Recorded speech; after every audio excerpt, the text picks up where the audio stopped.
All right, hello again, everybody. This is Derek, and I am coming back at you with something different today. Okay, I don't like the way the camera is focused. Let me go ahead and adjust that a little bit, and I'll be right back. I got it set up for my table, my painting table, and not the game table. So let me go here, maybe? I mean, that's a good one. That's a different one. That's something completely different. Okay. And then if I open this, take a second, there it goes.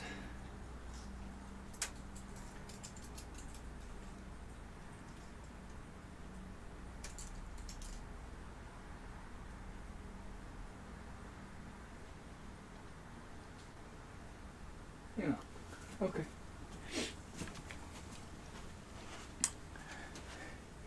I'm using that snack box over there to hold my bubble mailers. I don't know if you can see that, but that's okay.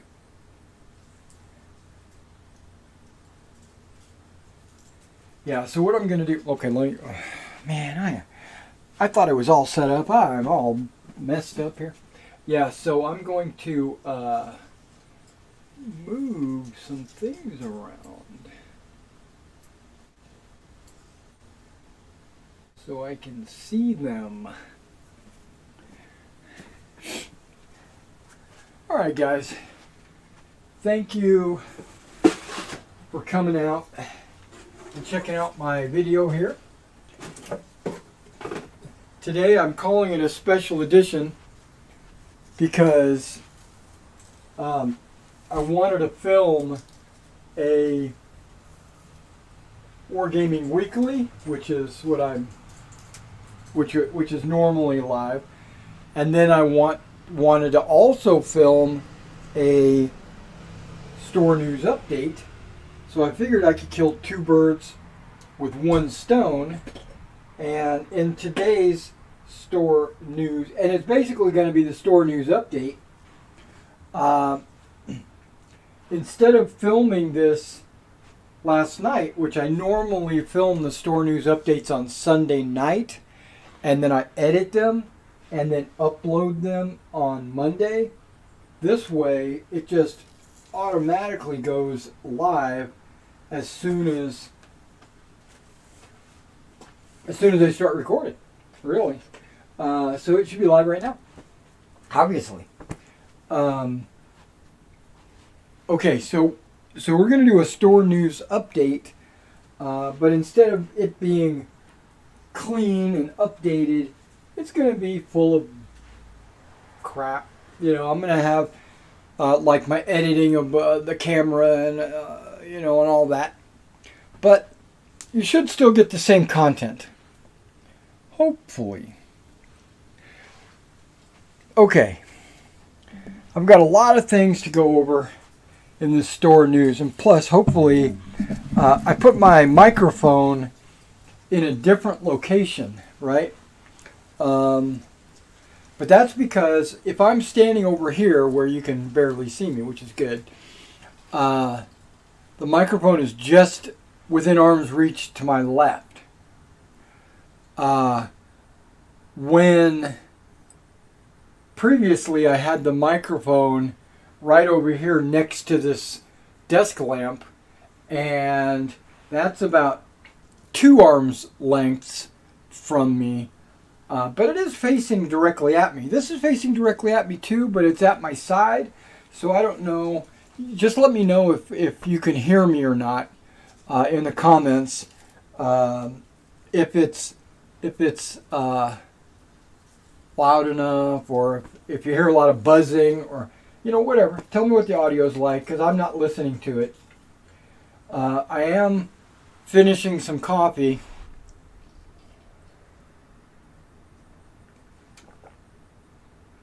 I had a pretty good size order last night, over the weekend. It might have been last night. Well, I packaged it last night, but I had a pretty good order of Old Glory miniatures that I had to ship out this morning, and yeah, they're boxed up and they're shipped out. But when I boxed them up last night, I noticed that my American War of Independence models were getting very low. And so, this is part of the store news. So I went ahead and went in and made a new Old Glory order.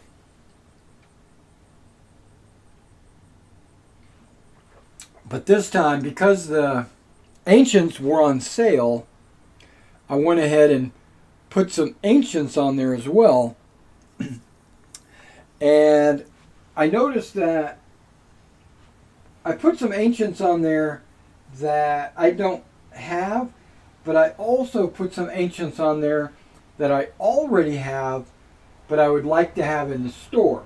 You know, I don't want to be selfish and take all the Romans for myself. So I ordered some Romans to actually put onto the store. Well, or did I? Or maybe it was just Roman allies. Or I don't even remember. But either way, I'll probably put another order in a couple of weeks because I can't get enough Old Glory. When I finish this coffee, we'll really, really get started. But on the table, you see this tub is all fantasy figures, right? This is all fantasy. I put a bunch of fantasy figures over there. These bags and like the Ziplocs are all old Warhammer models that have never been completed. These two Ziplocs here actually are Cruel Seas, Black Seas, whatever that Warlord sailing game is. That's those two. Those were free sprues.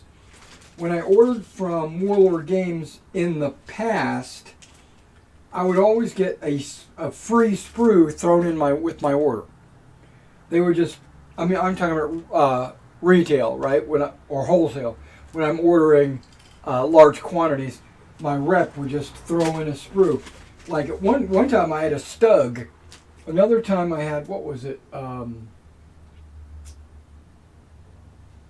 It was a armored car, M8 armored car, I think. No, maybe it was an M20, but I don't remember.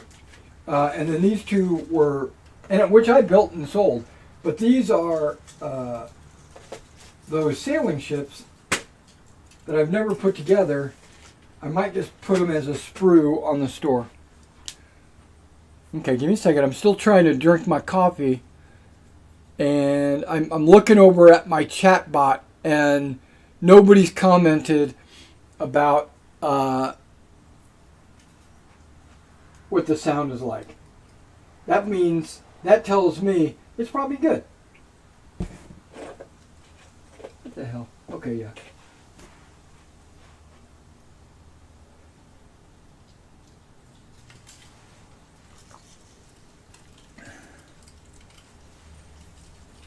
Okay, this coffee is no more. Okay, we're ready.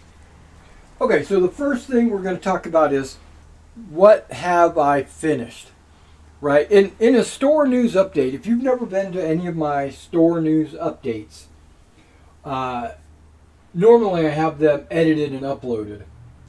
And they just, I record them and I get rid of all my ums and long pauses and I get rid of me like getting up and going to use a bathroom or whatever, right? And then like sometimes I'll be like, okay, I want to show off this figure, but oh yeah, I forgot, it's still in a box somewhere. I need to go get it. And then I got to go get it and bring it back, and I edit that kind of stuff out. Well, you're not going to get any of that editing today.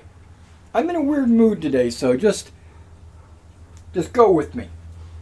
Okay, so normally I edit, but we touch on about 5 subjects, approximately. I tell you what I've finished, and then I tell you what I'm working on, and then I talk about what kind of new and cool supplies I got in to work on models and also for the store, like boxes and tape, weird stuff. And then I talk about what kind of product I got in for the store. So we talk about product, or it doesn't have to be necessarily that I've gotten in. It's just product that's going to be going up on my store. So if you're curious about purchasing it, you can always purchase it. Now I'm kind of an arm's length and a half away from the mic, and my mic is still jumping up to the yellow on my OBS. So I think I'm good on the mic. Okay. Let's turn around. Can I turn around and watch? Can I turn? No, because when I look, yeah, it's about the same. And then finally, we talk about news. Like what I really? I thought I sold that. If I did, I've got another one. Okay, it's a wrap. Fully painted, ready to go. Right. Every D&D adventurer needs to encounter a giant rat at some point in their career. Okay, so well, let's talk about what I finished. Nothing. I haven't finished jack diddly squat. I'm working on a lot of things. I'm juggling a lot of different projects, but I haven't really completed any projects.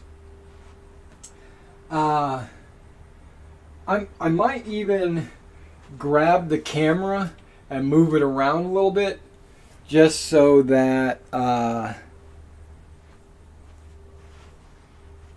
just so I can show you different things in my work area.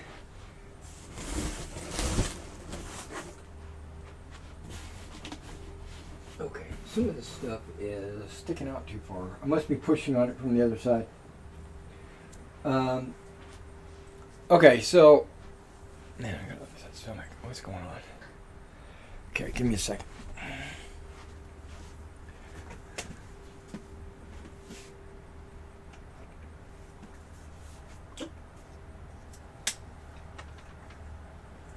The audio is great.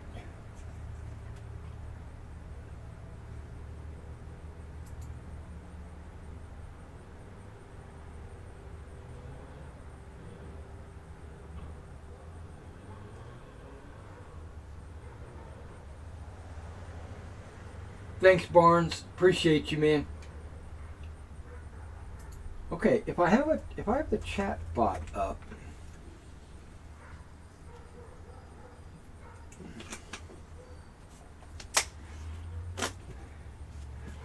I'm gonna have the dock.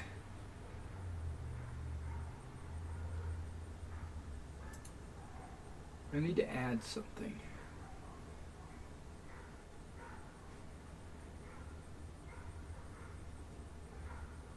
Is it a media source?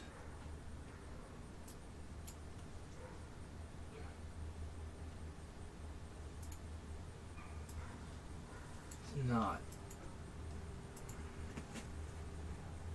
Okay, bear with me. I'm messing around with my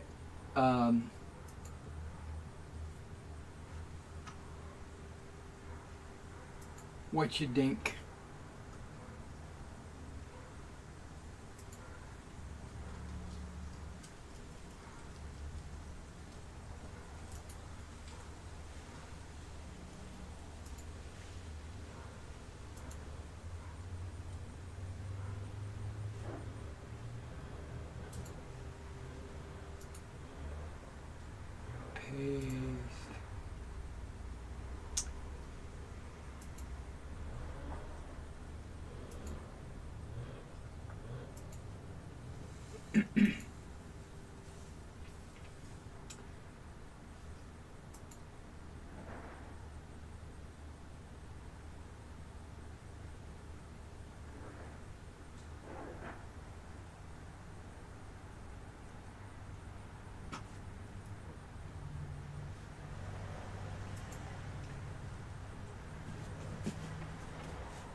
Sitting down, sorry, just a second.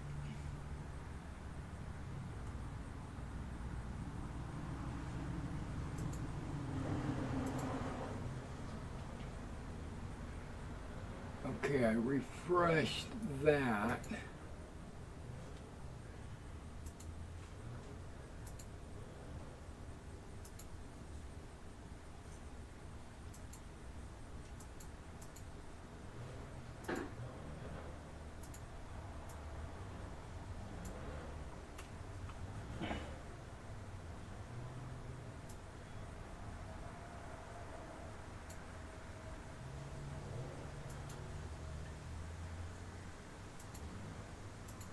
Don't know why that's not showing.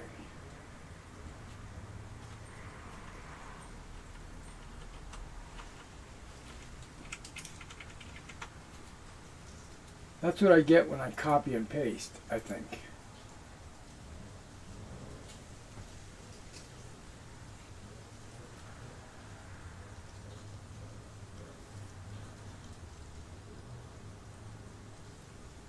Okay. Let's try something different. Let's delete that. Yes. Let's add. Is it a browser?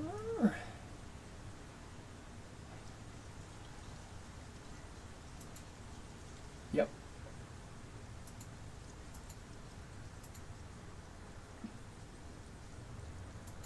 Right.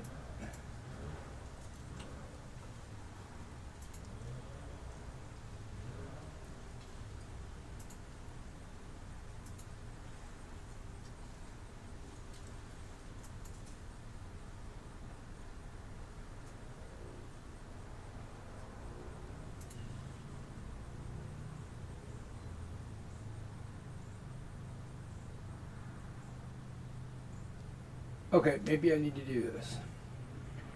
Maybe I need to go to my Twidget.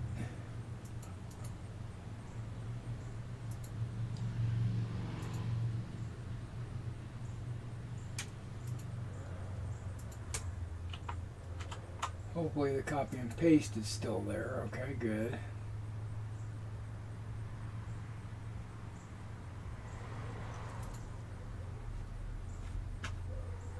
Maybe not.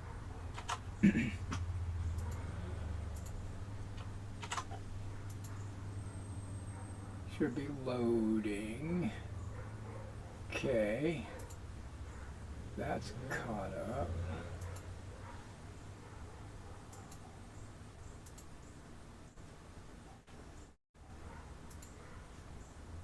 This is frustrating.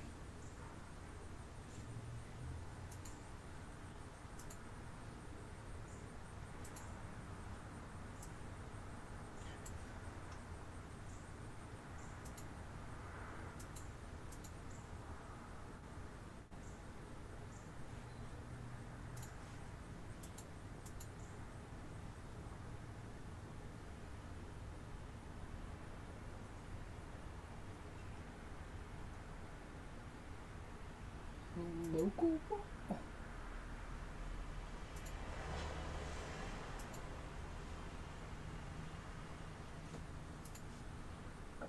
Yep, that is frustrating.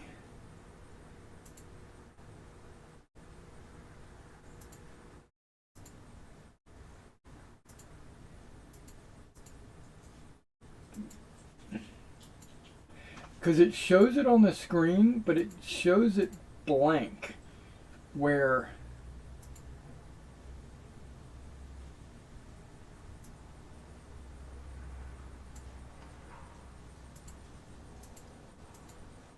there we go. Got it.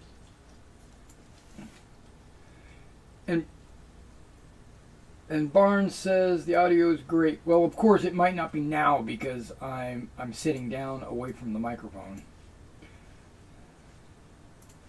Here we go. Okay. So, what do I have everything set up the way I want it?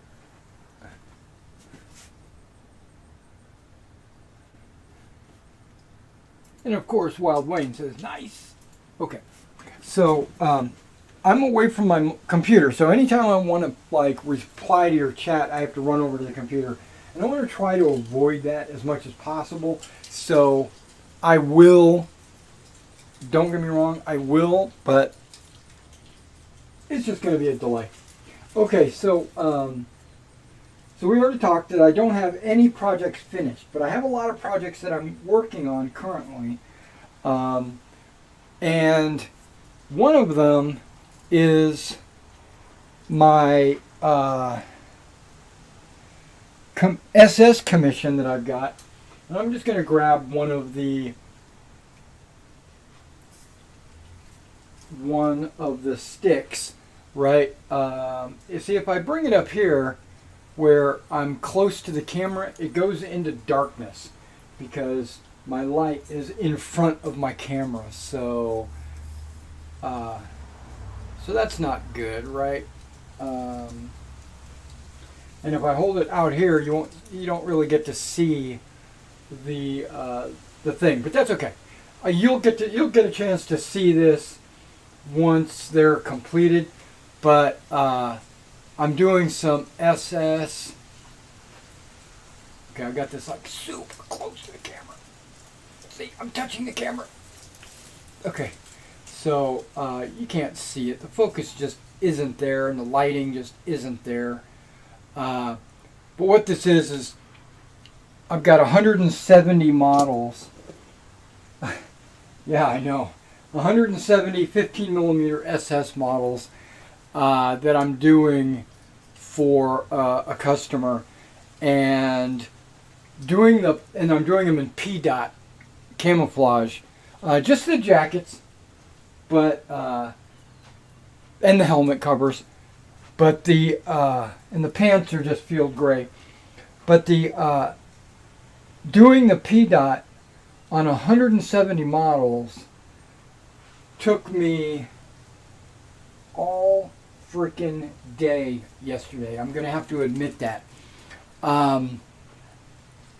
Literally, I mean, I think I started them at like 10 a.m. and at about 5 o'clock, maybe 6 o'clock, I actually put them down.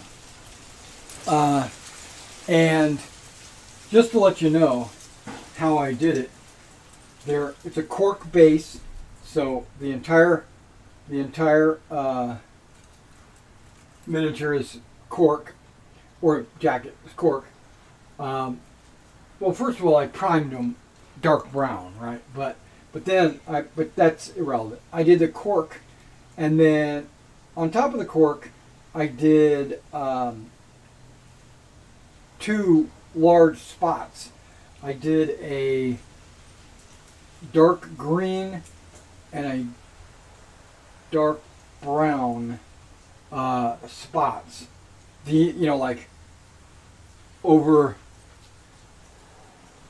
Okay, you can't really see, but basically like this big on the model, right? One in the front, one in the back of each color. And I did about half that size on the helmet cover. And then, so once I had these 2 spots on every model, which wasn't too bad, then I went in and started doing dots. And there's a difference between a spot and a dot. A dot is only going to be about this big. And I put like 10 of each color on the front and back of every model. So we're looking at orange tan was one of the colors. Dark green was one of the colors. Light green was another color. And that right there, those dots, it was monotonous, and it's not hard. It just took forever to get all that on there.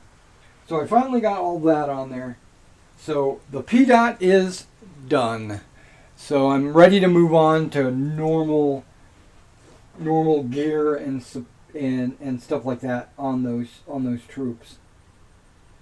Well, I've already done the haversacks, but that's and then I'm gonna move out from the haversack, like the canteen, the gas mask case, and all that stuff, and then the weapon and stuff. Okay, so that's the figures that I'm currently painting, and I will jump right back on them after this video ends, after this live stream ends. What else did I work on? Well, I'm going to move the camera. I'm just going to point the camera so you can see. Okay. Okay. So, this shelf right here, I think you can see. Yeah, you can see me. This shelf right here, all the way up to there, is all my Romans. This is Roman art. Okay, it's obviously in these little cracker boxes, but I have a legion there, a legion there, a legion there, a legion there, a legion there, a legion there, a legion there, a legion there. Okay, actually I don't. These 6 are legions. These 2 are legions. That's 8. And then these 2, not in a box, are forged in battle legions. And one of them has decals already on, but I'm waiting for my little big men decals, which should probably be here shortly. I think Tuesday. When they come in, then I'll put them on there. But I took all my decal sheets, and I put them with the legions that I'm going to be applying them to, just to make sure, just basically, I was organizing so I'd know what I was doing. So I'd keep everything organized. But also, this little baggie right here is mounted and foot generals that I was going to go ahead and, well, they're already cleaned, but I was going to put them on popsicle sticks as well to get them ready to go when I needed to paint them. But then I saw that Old Glory had a new general pack called the Triumvirate, so I ordered that, and I put a pause on these generals so that when they come in, I can pick and choose which generals I'm going to use. I've got a ton of Roman generals. I didn't realize, because I've got I keep saying Field of Glory, but it's not. Forged in Battle generals, Old Glory generals, Blue Moon generals, Zeiston generals, the Old Glory. I think I might have mentioned that. But Forged in Battle, yeah, all that. So I've got a bunch of generals from a bunch of different manufacturers. Some of them look really good, and some of them look stupid, like they look like Slender Man. So I'm going to wait for this Triumvirate to come in, and once they do, then I'm going to pick and choose and see which generals I want to use. Now, what that does for me, it frees up a lot of these generals for me to add them to my Republican Romans, because this little section right here is Republican Romans, and they're lacking, right? You can see how I've got 1, 2, 3, 4, 5, 6, 7, 8. I got 8.5 legions, which isn't bad actually, but they're also not based properly. I do. Not 8.5. I got 9. I got 9. But the issue with them is that some are Triarii, some are Hastati, some are Principi, and the way the legions work in Meg is the Hastati and the Principi bases are combined into one legion, right? So that would be like if this was a Principe unit and this was a Hastati unit, I would take 2 of these Hastati, put them over there, and 2 of these Principes and put them over here, and then you'd have like a mixed battle group. So, you know, some Principes, some Hastati in the same battle group. And that would mean that the problem with that is the way I painted them and decaled them.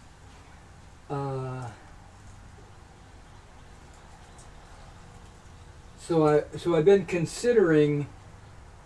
I mean, it doesn't really matter. You can just play a Principe and a Hastati battle group and just call it a Roman legion. That's fine. But I was thinking that I wanted to double them up and then pick and choose the shield designs to be more compatible. But I don't know. I'm just going to let that ride. Here's all my Macedonians up to there, and then the rest of this is all my Germans. Yeah, so that's really all the Meg that I've got done. But I'm working on these Marian late Republican Romans, and that's my next project, because when these are finished, I'll be able to use them and these Germans for a bunch of scenarios from Caesar and Gaul. That's what I'm planning on doing. Okay, so those are. Oh, and the last thing I'm working on is terrain. So I finished a bunch of terrain. The last thing I finished was this Gaelic village and this vineyard, which I'm very happy with that vineyard. But I noticed my hills and my mountains were lacking. So I'm gonna work on them by re-flocking them. They've already got some static grass on them, and they do have some ground foliage on them, but it was very exposed. Like the hills didn't cover, or I should say the flock didn't cover what I wanted it to cover. So I'm going to go through and double it up, basically. But I'm going to use scatter, which we're going to talk about here in a minute, and stones, and maybe some tufts, which, you know, I don't think I'm going to use any clump foliage, but you never know. I'm basically just going to put a lot of junk on these mountains, and but I'm not going to put any trees, because I want my figures to be able to move over the hill without having to avoid a terrain feature. Okay, so those are really the 3 things that I'm working on, right? Let me double check this. I'm just kind of glancing around the room. Yep, I've got hills I need to work on, which I'm in no hurry to do the hills, because I really got to finish those Marians before I do anything. I mean, technically I could use my Macedonians against the Germans in some solo games or whatever on the table, just to show people, but I don't want to do that. I want to wait till I get my Marians done. All right, so that's finished. Working on supplies. Okay.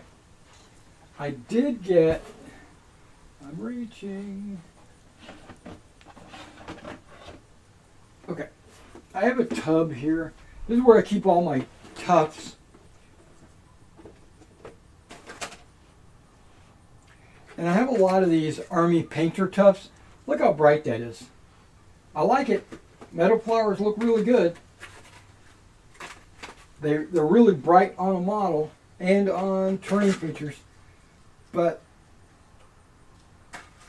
oh, Lowland? Oh no, I might have ordered the wrong ones.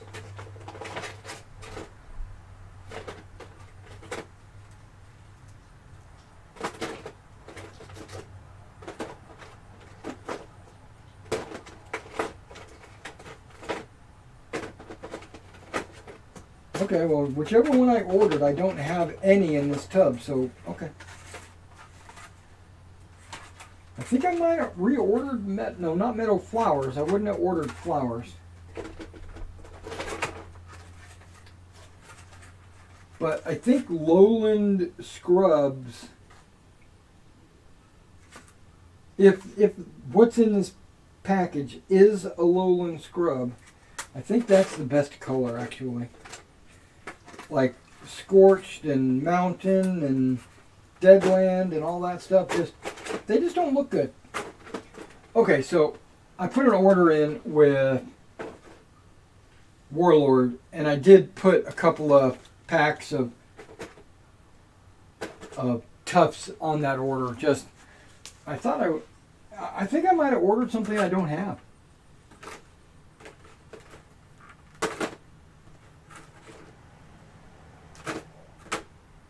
Which is good. Okay. But what I had gotten in recently was not that. I mean, I've had those for years.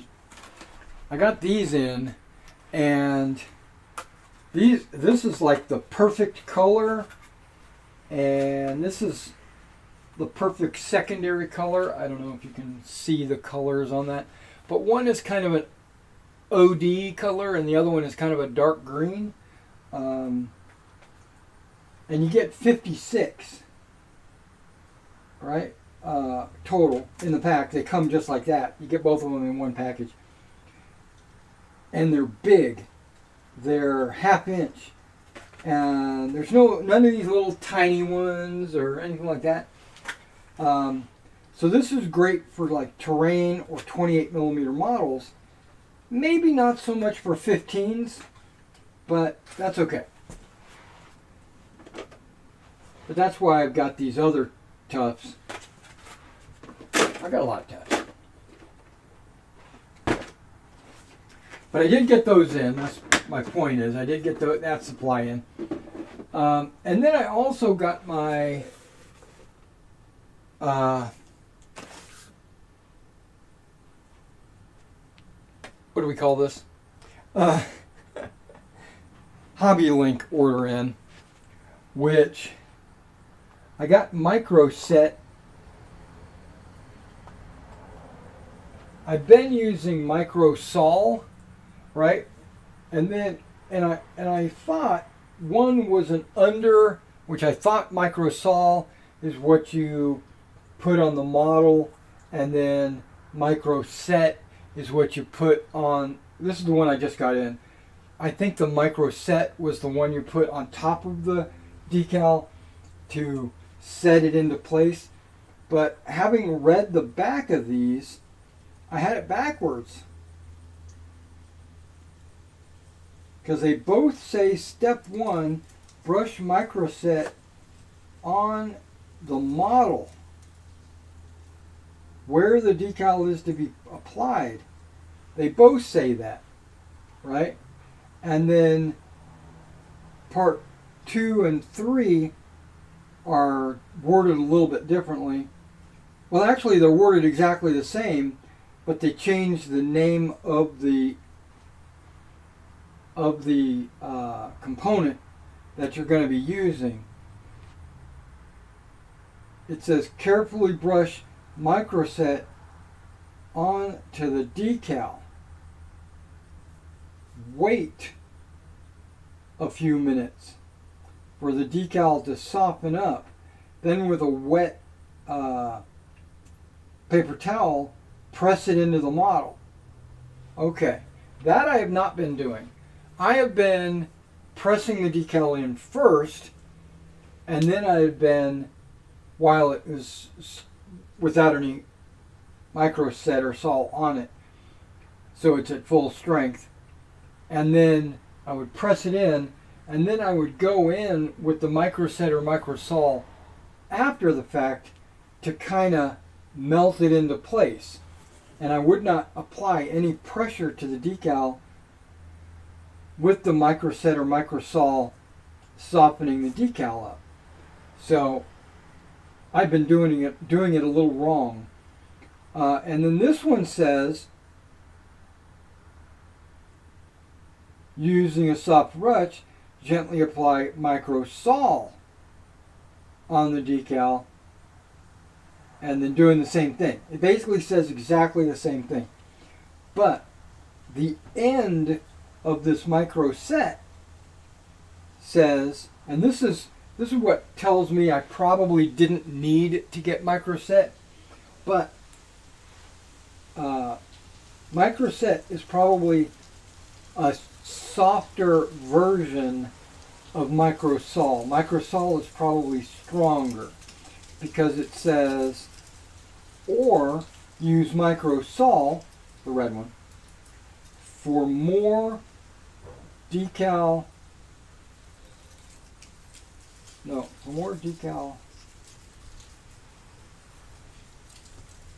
softening strength.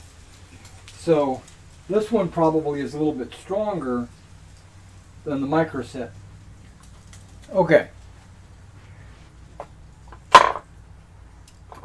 Microsol is the one I've been using for a long time, which is the strongest one, but I thought Microsol went on the bottom and Microset went on the top. That's why I ordered the Microset, just so that I would have the complete set. No pun. But it's actually set on the bottom and then set or sol on the top. So what I might do, this is what I'm going to do on my next set of decals. I'm actually going to do set on the bottom, apply the decal, and I'm going to put set on the top, and then wait a couple of minutes, wet paper towel, press it into the model, see what it looks like. So it's just going to be set and set. And then, if I feel like I need to, after a few hours looking at it and seeing the decals, if I feel like I need it to get down into some really deep cracks or whatever, then I might use the micro sol. Okay, that's just one thing I got. Another thing is, I ordered two types of micro scatter, right? I ordered 7042, which you can see. Now, I don't know if you can really see the color, but that's like the perfect color for basing my models, right? I love the meadow, like a soft green, like an OD. I don't like the light green, the super bright green, don't like that. And I don't like the super dark green or the fake colors. There's a bunch of fakes out there. But I also ordered some 7043, which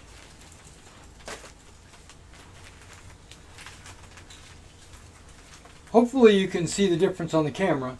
Like, this is the perfect one, and this one's a little bit darker, which I'm okay with a two-tone. Sprinkle a little bit of this on, sprinkle a little bit of this on, put this in some certain areas. It's perfect, right? So this is what I ordered.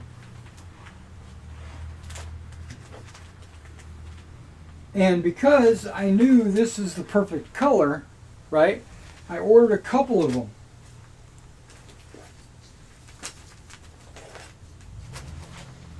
Okay. So I also ordered a couple of the 4.3s. So a couple of the 4.3s, the dark greens, they look good, right? Okay, they look good.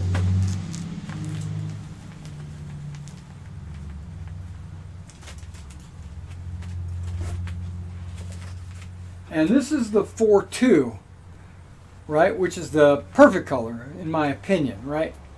So, but I ordered 3 of them. Now, I want you to look at these.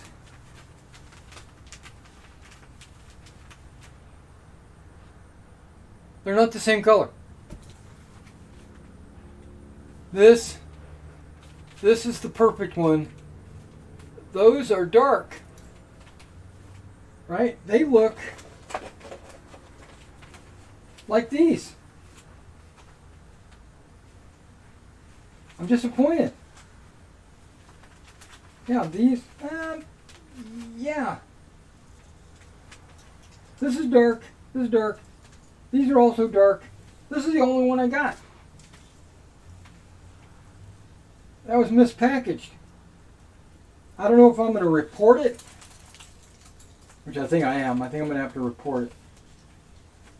They didn't send me the wrong part number. It does say 7042 on both of these, but the color in the package is 7043. Kind of upset about that. But this is like the perfect flock. So excited. Okay, I ordered a brush, a 3/4 inch brush. This I was going to use this to apply glue onto models, but I also got it so that I could clean models. It's a little bit stiffer than my makeup brush. So, and this is from the Atlas Brush Company. Never ever owned an Atlas, so I'm not exactly sure how it feels. I haven't taken it out and did any kind of trial, but we're going to look at that. And then, like I told you, I ordered some, well, I also ordered some boulders, which these are like giant rocks, 15 millimeters or whatever. These will look great on like rocky terrain or something like that. I didn't have any, so I got them. I don't really have any projects geared up for that. That was basically just get it so I'll have it. Now I ordered this ballast, right?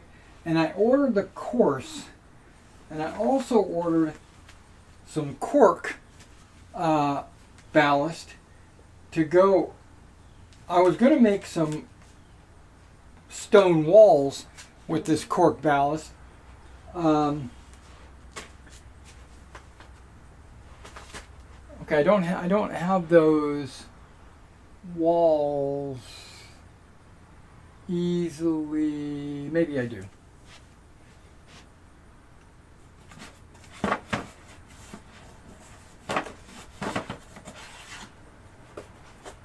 Yeah. Okay.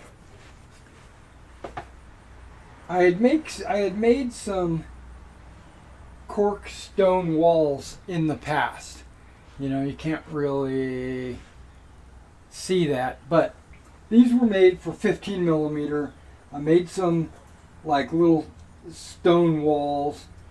And this is the cork I was hoping to buy.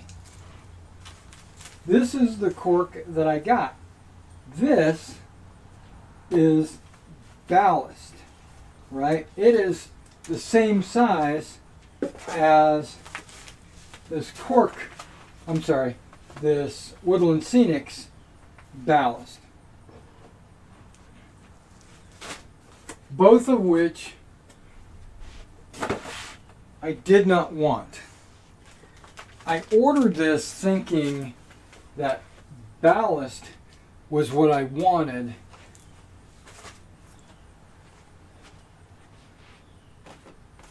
Give me a second. I have it in this tub, but this is not what it is. To basically replenish my stones that I mix in with my flock to add stone texture to my models, right?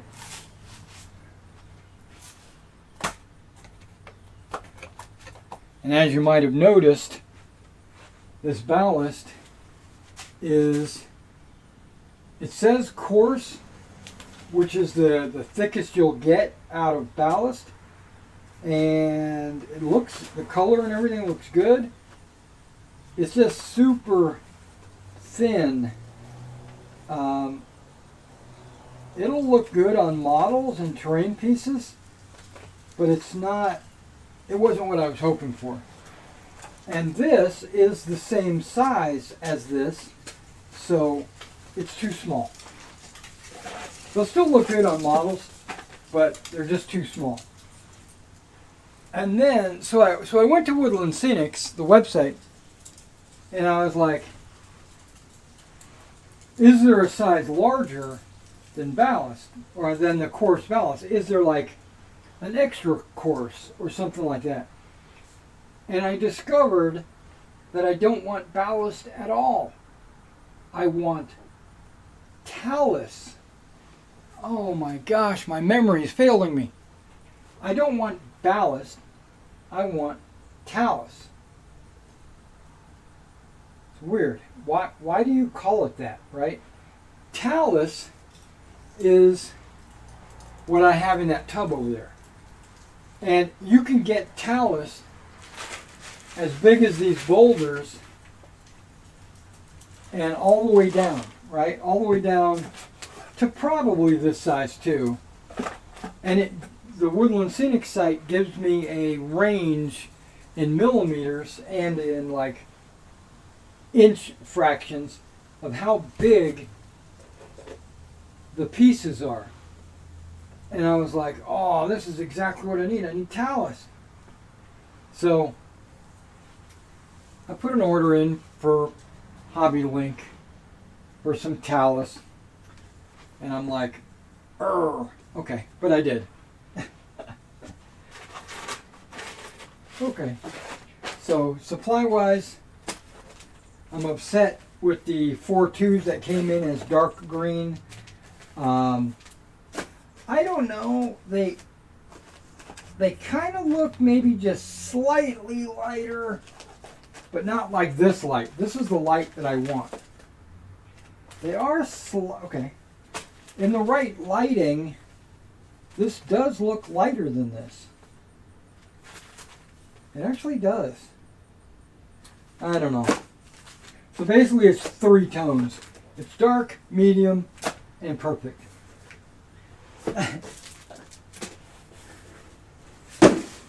Okay. Alright, so that's the only thing that I just recently got in for the store was the tufts and then the... Oh, that's not true. Got one more thing.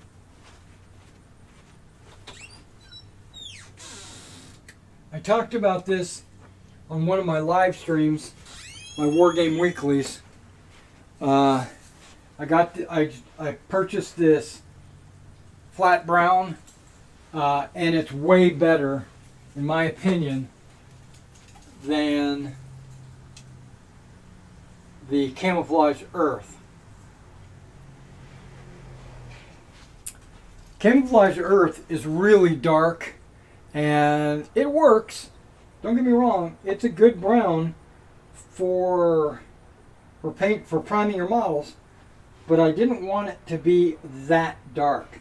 I wanted it to be slightly lighter, right? So if you were to compare these two, you can see the. I don't know if you can see. Try to put it in the light. Yeah, you can see. I don't know how my focus is working.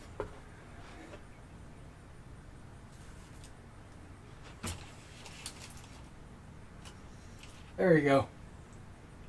You can see the dark versus the brown.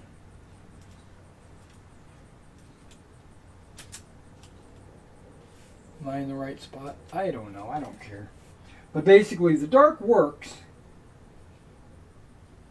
And I might reprime these because I haven't put any paint on their shields because I'm not decaling them. So I might reprime these with this brown.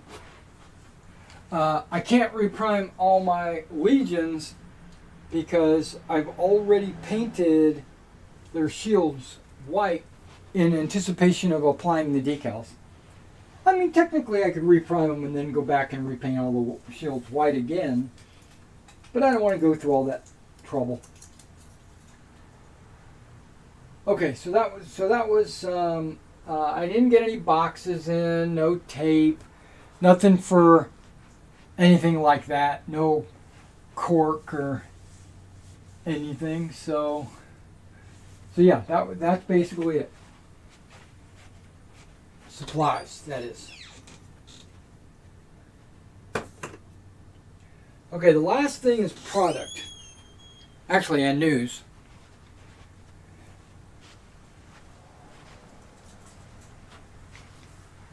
One thing I have gotten in for personal use is this body armor.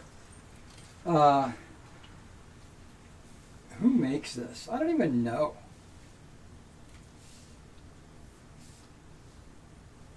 Maybe Body Armor makes it themselves. I'm looking for a okay. Manufactured for Body Armor Sports. It doesn't say buy. Okay, well, this Body Armor Light is 0 sugar. This has 20 calories.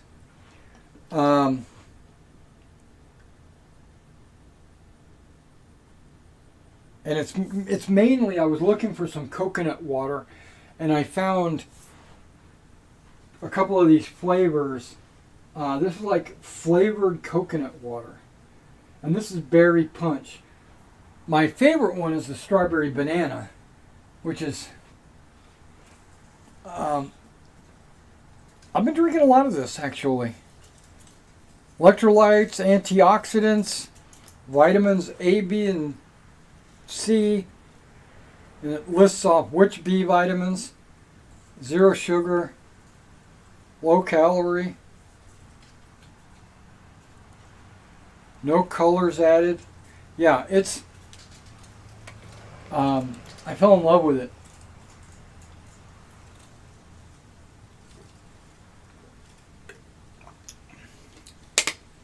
There are some coconut waters, just letting you know. Taking a little detour right here. There are some coconut waters I don't like. I think they taste like ass. But then there are some other coconut waters that I really love. The Goya, I like that one. The Nilo, I'm looking down at my coconut water. And the Vinit. The Nilo and the Vinit are probably my favorites. And when you're going with straight coconut water. But the flavored coconut water, that Armor Light, oh my gosh, Body Armor Light, I highly recommend it. If you're looking for like a sports drink, it's not carbonated, tastes good, good for you. Okay, sorry, I'm not a doctor, I'm not a physician, you know, I'm not a nutritionist.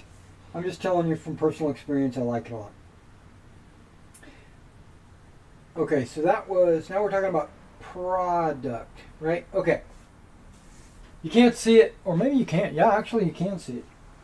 I've got some blisters right here that are blisters I've been holding on to for no reason, right? Like, I've got this Shrek Wolf for, it's basically like a werewolf for Conflict 47. It's actually a bolt action game, but it's fantasy. I've got this Erewhon book figure, right? You get it when you buy the Erewhon, Warlords of Erewhon book.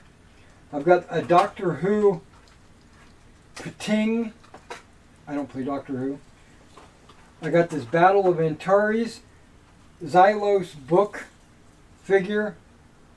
I don't even know what that is. It looks like, I don't remember what they call those figures.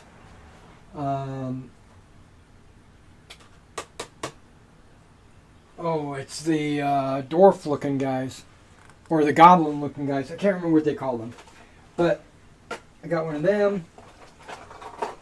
I got a fantasy figure of some kind here. I don't know what it is. Like a priestess, shaman, something.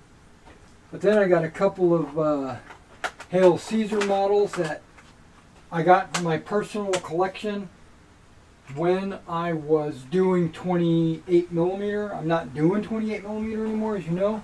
I'm doing 15s. Caesarian Roman officers, there's two. And then there's Pompey the Great and Marcus Crassus. Those guys. I think in here somewhere.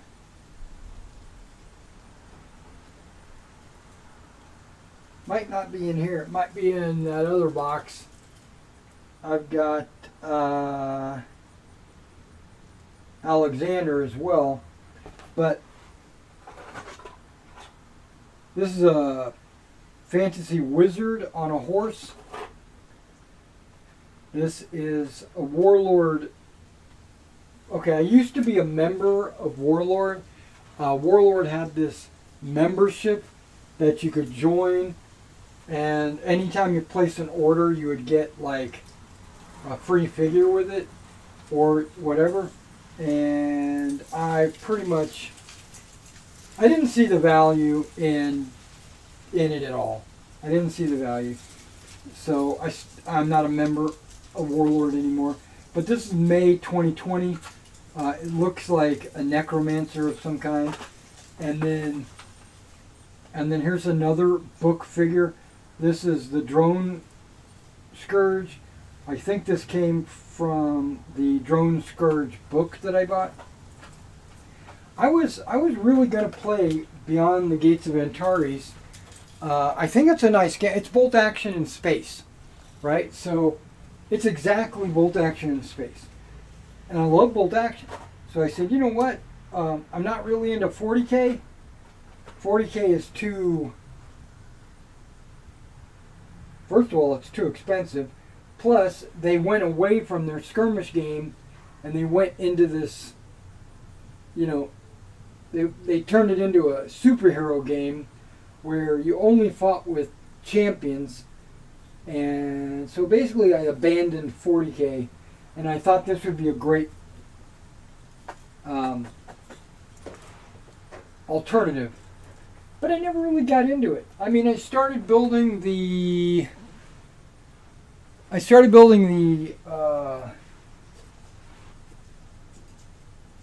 remember, this is 2020 when I probably was doing it. There's three factions. They're the ones with the big mech suits. And then there's the Concordant or something like that. They seem to be like your clean humans. And then there was the Al Gore, which I don't know why they call them Al Gore, but the Algorians. I like the look of the Algorians. I really like the look of the Algorians.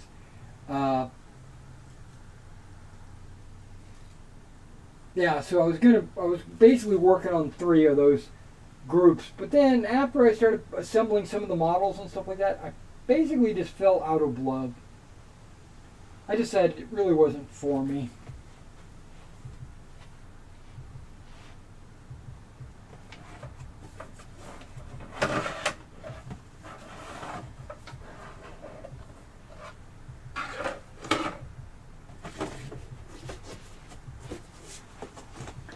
So I'm grabbing one of my empty tubs.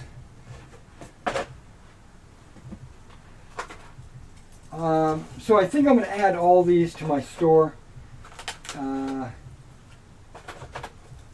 So you'll be able to take advantage of my misfortune. Not really misfortune, but my over order or my free figures. I'm going to, and this Drone Scourge, I don't know if everything's in there. I don't know why it wouldn't be, because I haven't messed with it.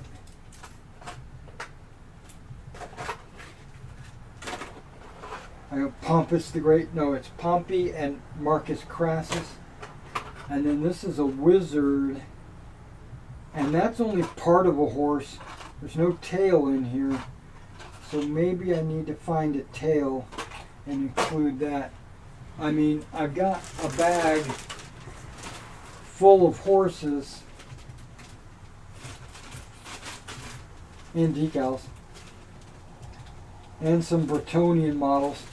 Yeah.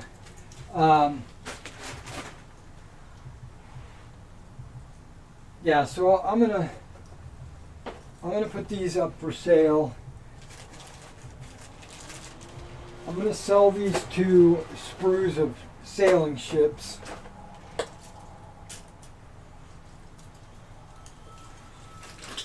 I have a bag of mummies. I bought these mummies from Games Workshop many years ago. I mean, these are classic mummies. Those are the mummies that before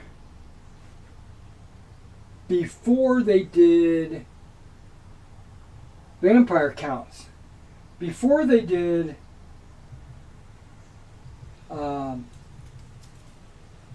Tomb Kings, when it was originally undead. That's where those mummies came from, if you can remember back to that. So I'm thinking about basing these and painting them, but basically they are going to be for sale.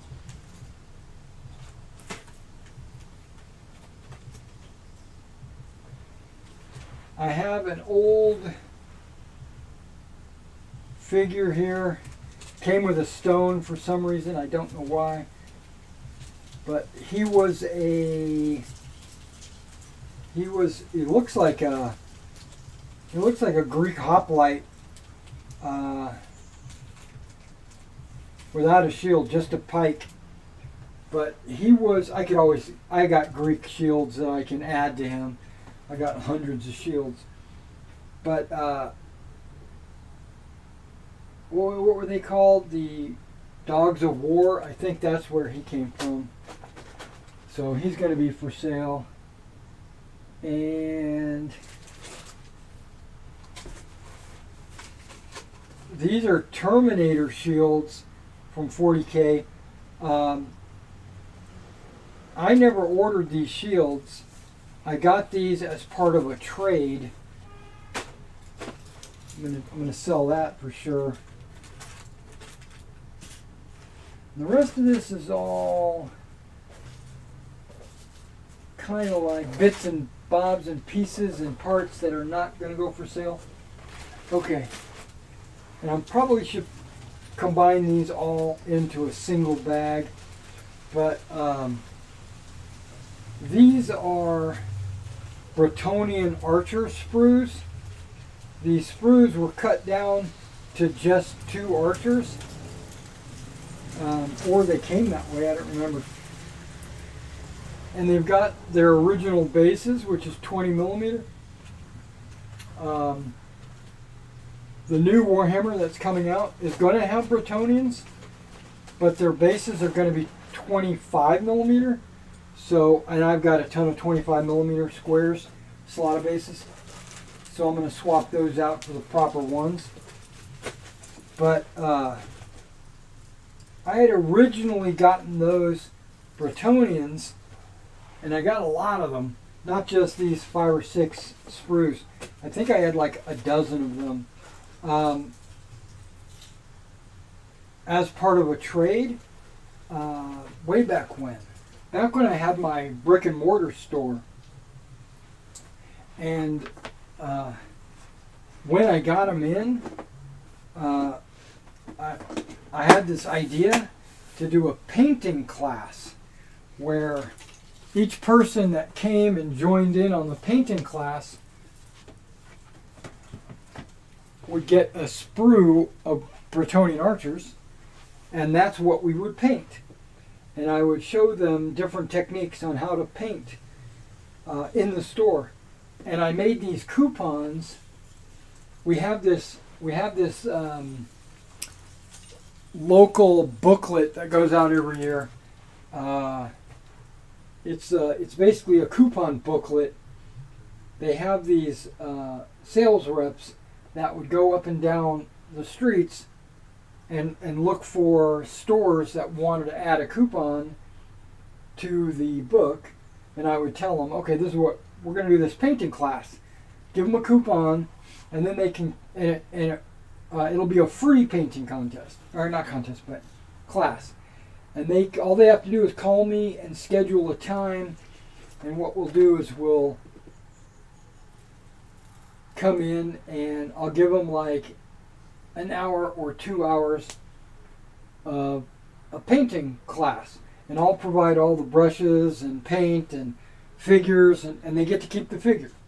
So it was a pretty big deal for me, because that was like a $10 value per person,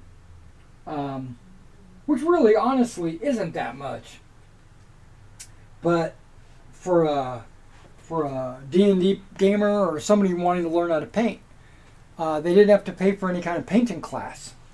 So I think that was a good deal for them. I had and to be honest, I had 3 girls apply.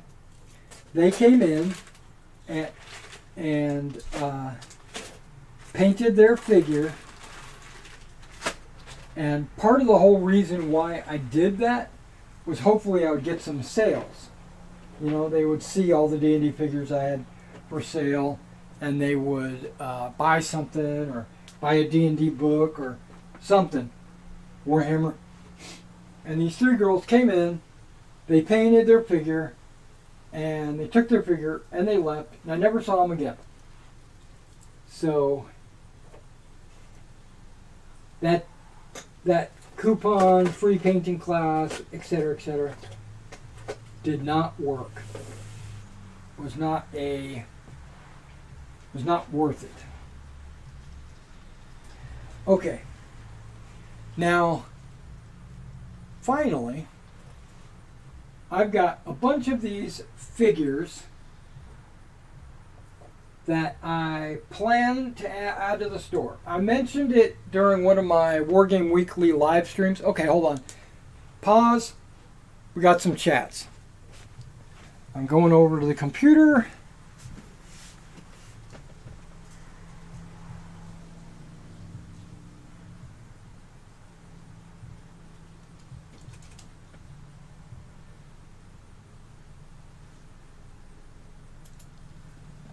Okay. Kraus. Yeah, speaking of the Kraus collection, yeah, you're welcome. Speaking of the Kraus collection, he's the one that wanted to see these figures.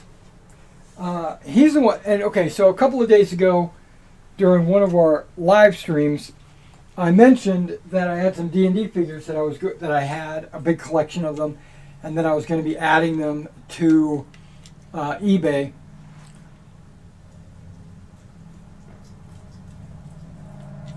And he said that he'd like to see them, and might buy them even if they're half painted for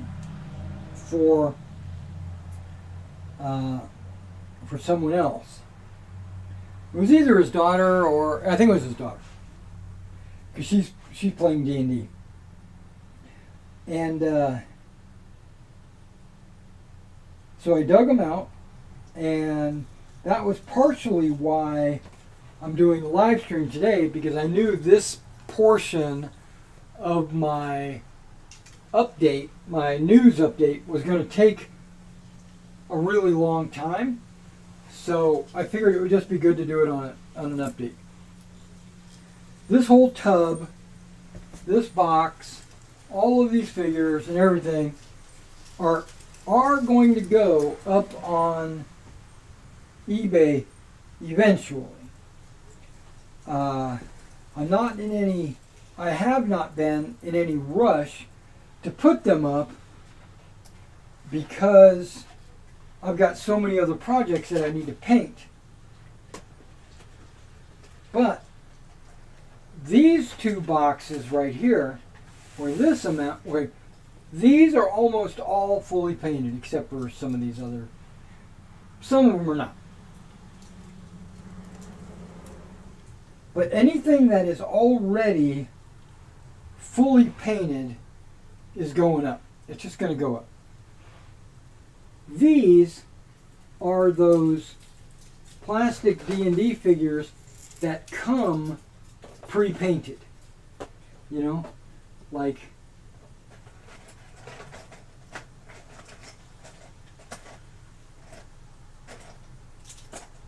these gnolls, you know, or I don't even know what that is. Not a werewolf. It's a blog. It's a bork. It's a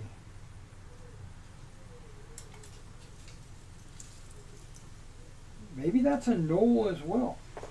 Okay. Let me get out my magnifying glass.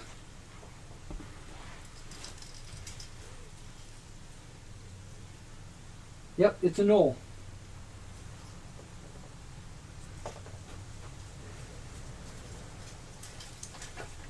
And I've got bandits and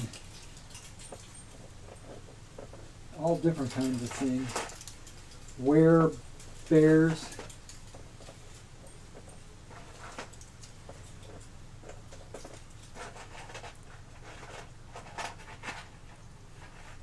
Like that dwarf, he's got flock on his base because I went through and I flocked some of them. And like I've got a bunch of these models. Okay. This one with the yellow, I painted that yellow on there because I had a player and she wanted her outfit to be yellow, so we painted it. So that's kind of it's a D&D model, but it's got unique paint scheme.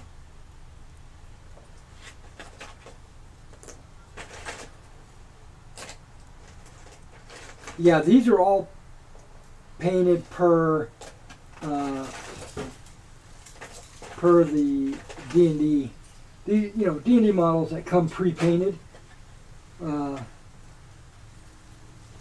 So these are all going to go on probably in a few minutes, actually, when we're done. These orcs, I did, yeah, it was these orcs that I pulled out, and I did a trial on some dull coats. I put a bunch of dull coats on them to see which ones were best.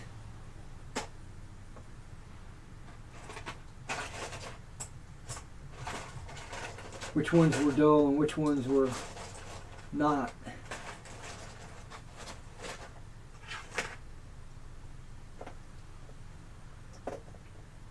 And these girls here, these wizard, priest, clerics, whatever they are, I pulled them out at one point and used different flock on their base to see which ones I liked.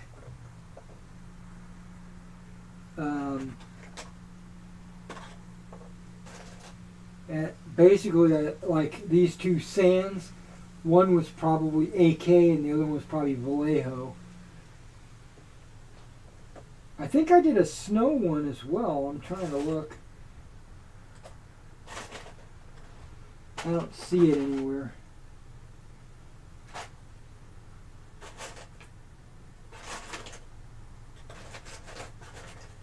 Oh, I got a clear model too.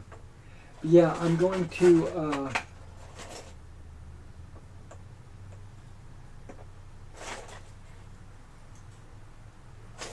I'm going to post all these D&D models probably in the next, maybe today, maybe tonight. Not right now. But I've got a lot of different monsters and characters, and there's Minsk and Boo.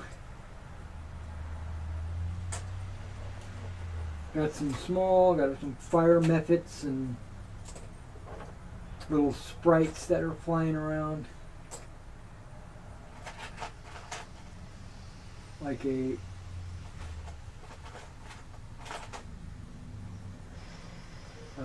night demon or shadow demon or something like that.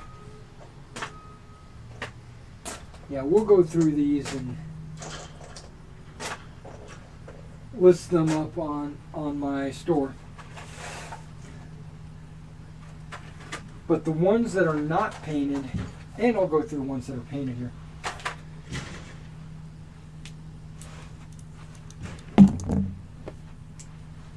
But the ones that are not painted, I'm I'll pull them out from time to time. Pull some out, I'll paint on them, and then I'll post them. But I'm not in any rush to do that. This whole box here is actually Japanese, or you can say Asian. I want to say Oriental. I hear people are upset about Oriental, like that's a slang word. Well, get over it. I'm going to use it. I use Oriental. I've been using Oriental since I was born. You can't change words or make it. You can't just tell me that I'm being racist or whatever when I know I'm not. I'm indicating a people that live in the Orient, they're Oriental. I mean, remember the book, The Orient Express? Exactly.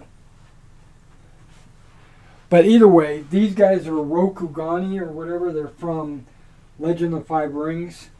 But they're all, that's why I got them, because I was playing Legend of the Five Rings. And some of them are actually Legend of the Five Rings models. Others are just like Japanese samurai or ninjas or whatever. I might or might not paint them. Now, some of these models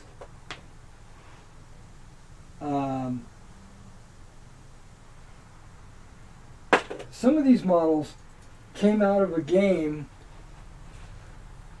that I don't play anymore.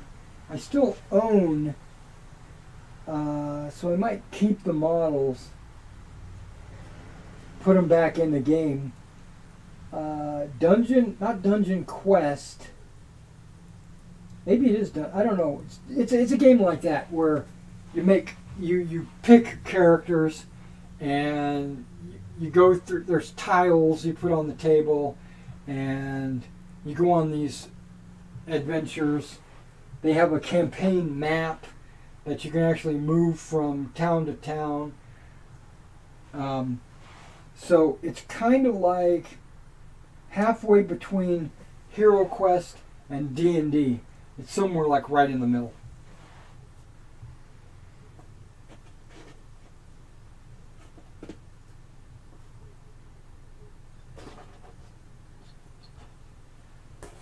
And any of these models over here that I consider already painted, they're going to go up as well.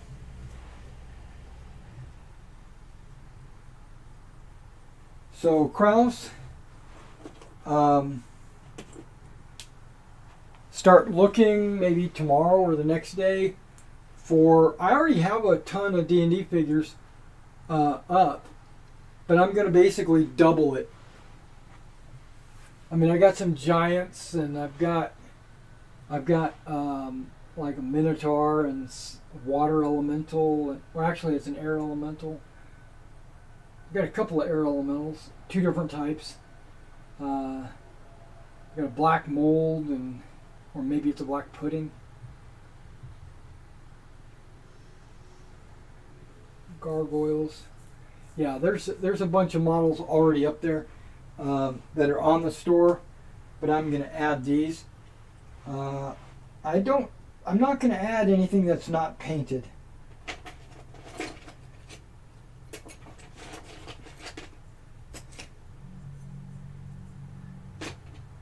And if I've got figures that need basing, I'm going to stop putting them on round bases. I'm going to start putting them on 25 millimeter squares, because that's basically the industry standard right now. You got Oathmark and Warhammer is now going to 25 millimeter squares, so we're going to do that. Okay, also product. I've got like 6, 7 orders out that I'm waiting for. I should get some in tomorrow, and I should get some in on Wednesday, and then maybe closer to the middle of the month or the end of the month. But I have a Victrix order that should be here Wednesday. It's a big order. If it comes in another Victrix size box, I don't know what I'm going to do. I got, well, this box is actually bigger than that box, but yeah, I'll have to move everything. I'll have to adjust my boxes. But I got a Victrix order coming in, Wargames Atlantic order coming in,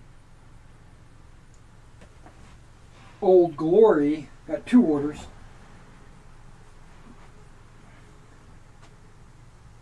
Wait. Let me try to think about this.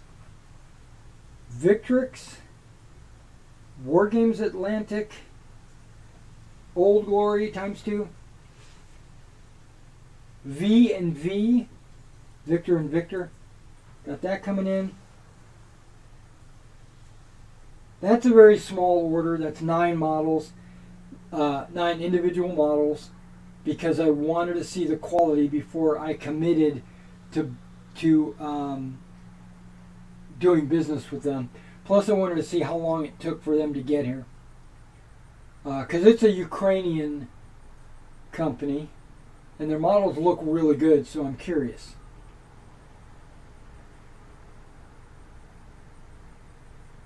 Rubicon, that should be here tomorrow, I think. That's also a large order.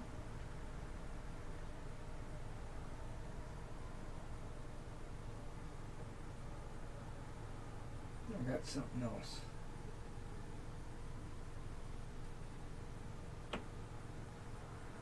Warlord, Victrix. Okay, I think I didn't mention Warlord. Warlord, Victrix, Wargames Atlantic, 2 Old Glory, V&V, Rubicon, another Hobby Link. Yeah, and the Hobby Link order actually has some bolt action models in there that I'm going to, and some Napoleonic models that I ordered specifically for sale. So that's also product.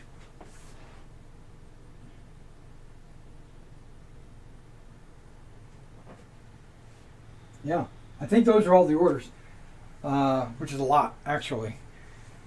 But I wanted to kind of stock up for the Christmas holidays. I wanted to, I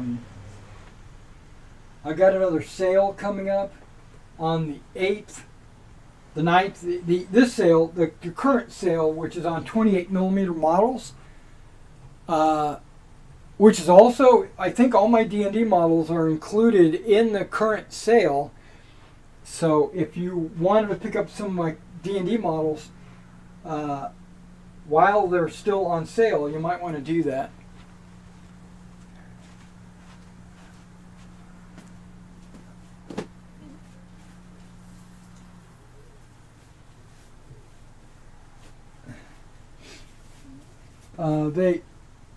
They are the sale is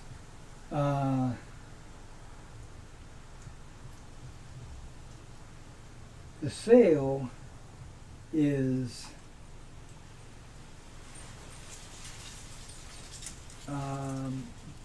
buy more, save more. So basically, the more items you buy, the bigger your discount.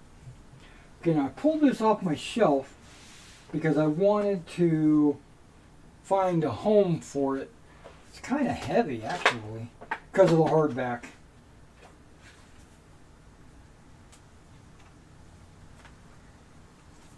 I think I want to take the hardback out.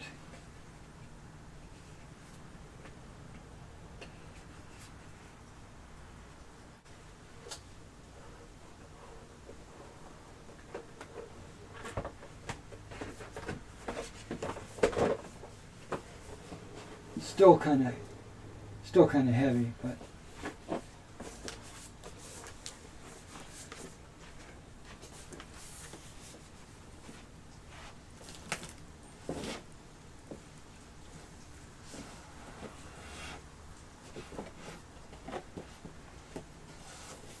wow, it just barely fits in there.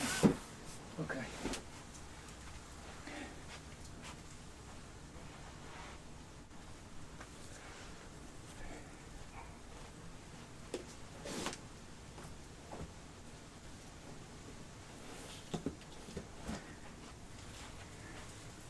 Yeah, I sold a bunch of D&D models. So I'm not models, D&D books. That's another thing. If she plays D&D, I've got some D&D books on the store. If she wanted, if you want to like get her some modules that maybe she doesn't own, but I sold a bunch of books, so I had room to put that on the shelf. Okay, good. Okay, what was I doing? I just wanted to mention, if you don't watch my updates, I updated. My mind is going left and right. I'm like losing track of what I'm trying to say. But Meg has a couple of different books. It has 3 distinct books. It's got a Pacto paperback, a Magna and Maximus paperback. Those are 3 different sizes of the game that you would play. And finally, it's got the compendium, which has both of those books in the compendium, and plus rewritten and reorganized. But my understanding is, and this is only from a comment on one of my chats, is that the paperback versions or the PDF versions were actually more updated than the compendium, and I'm going to have to push back on that and say that that's not true. It might be true, but it feels like the compendium is more complete, because I read the Magna Maximus book, not the Pacto book, but I have read the Magna Maximus book, and it doesn't touch on a lot of different subjects that the compendium book does.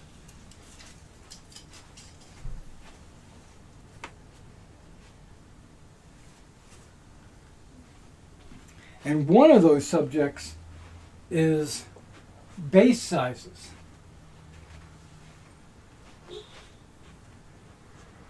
Speaking of which,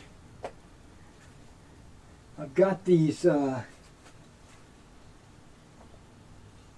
ballista crew. Each ballista has 4 crew and a stack of shields as kind of a diorama piece. But I needed to know what size base the ballista was supposed to go on, so I pulled out my paperback because it's supposed to be more complete, and it doesn't talk about base sizes at all. Nowhere. That disappointed me to no end. Okay, So that'll all be done later.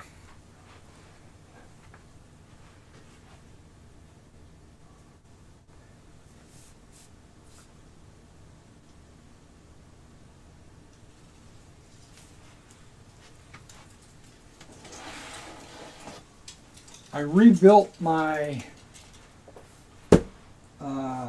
photo booth with my MDF board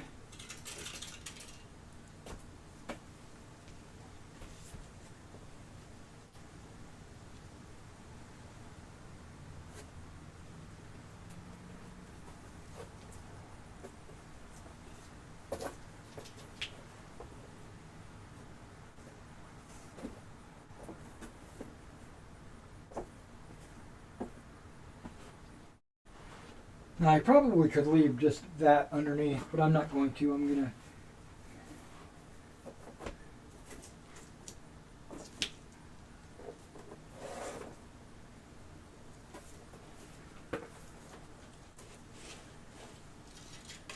to put that underneath.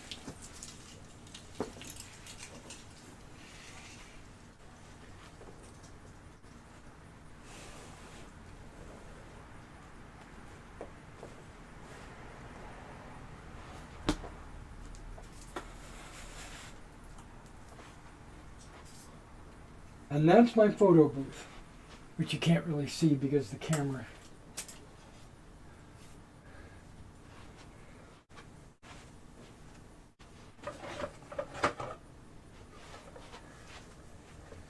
There's my turntable.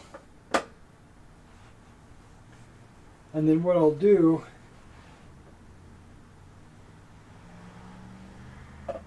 is I'll put these models on there and get the camera in nice and close, take some photos so that I can put them up on eBay. I'll have to reorganize all of this. But yeah, that's set up. That's for later. I'm not going to do that to you guys right now. We're not going to do any painting today on camera.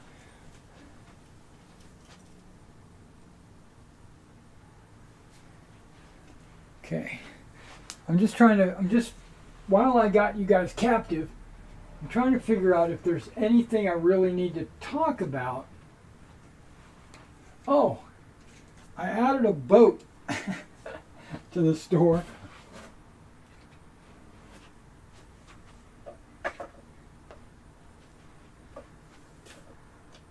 There you go.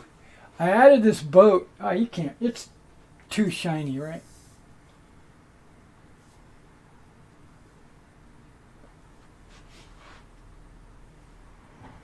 Now watch this.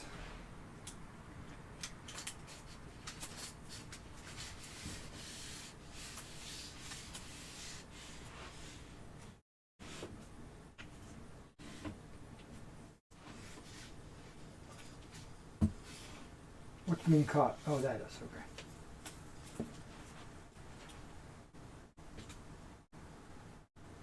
There we go. Yeah, I added this boat. It's 28 millimeter, right? So put a dancing girl on the back. But yeah, this is a paper model. I don't remember where I got it. I got a bunch of these paper models, and I've only built this one. And I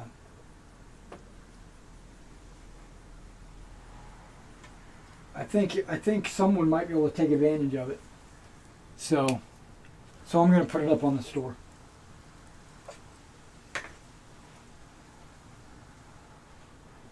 Just FYI.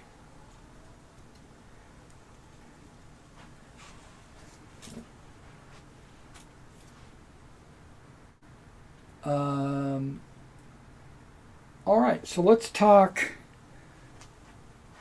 news. What kind of news do we got?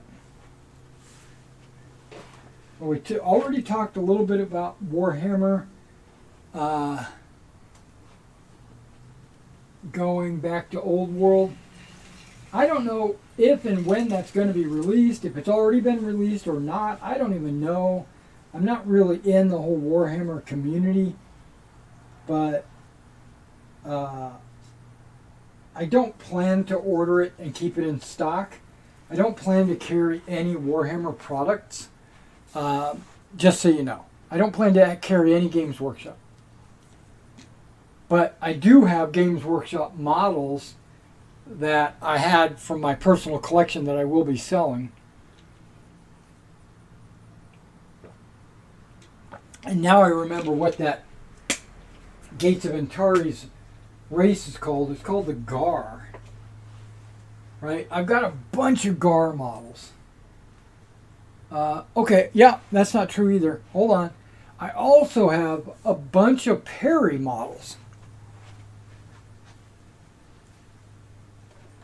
Let me get some of these out. Oh goodness, this is a heavy. Because it's Perry. Perry's metal. I totally forgot about this. I am going to be adding these to the store as well. I got a tub of Perry models. And this is only 2/3 of them. I have a few more, but a lot of the, okay, this is still sealed. A lot of it, like this GWW, it's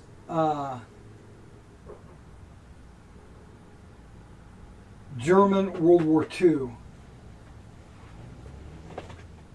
WW12, I don't even know what that is. And these are sealed. These AO, I think is, I think it's the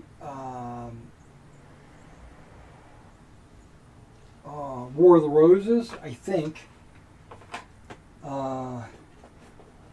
BH was, well, I wrote Command, but I think it's British KGL Command, because this has got the same number, BH5, so that should tell me. KGL, I don't know what this little box is. I think it might be a free model.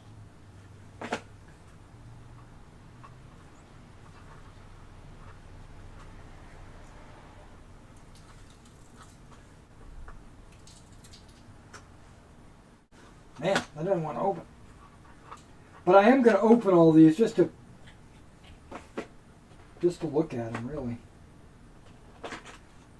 But a lot of these World War II models I had gotten in, I was going to paint them and include them in my painted armies for bolt action and stuff like that. But I think what I'm going to do is list them for sale and then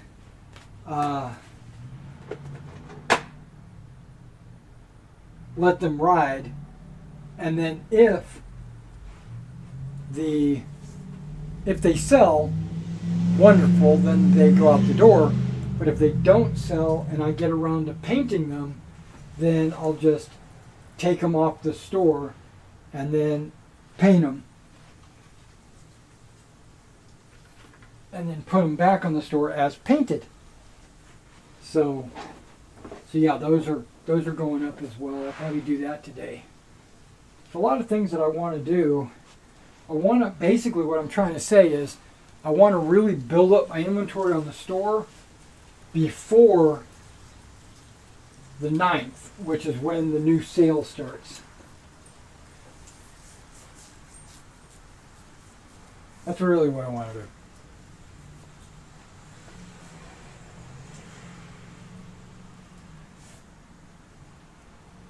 Now I've got these champion models. These were models, I don't remember, Grenadier might have made them. I don't remember who made these. I had to put this guy on a larger base because he was top heavy. he kept leaning forward. These were all from the Champions role-playing game. I probably have a few more out there. And I was thinking about selling these just primed white in case somebody wanted them. I was thinking maybe not.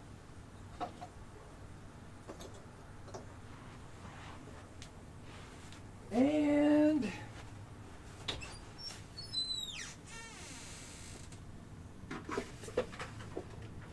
let's pull this out. Not that. Now this is good. We'll pull this out too.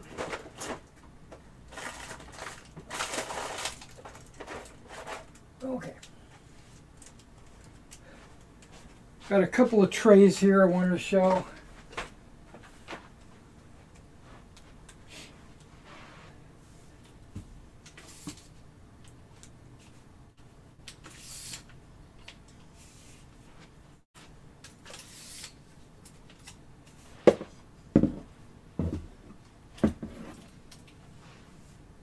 Whoa, what's going on here?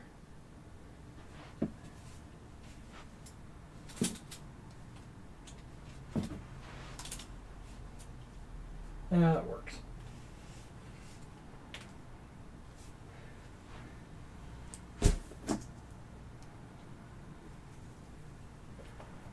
That's in the way. Okay.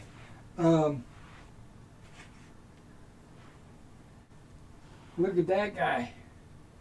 City of Heroes.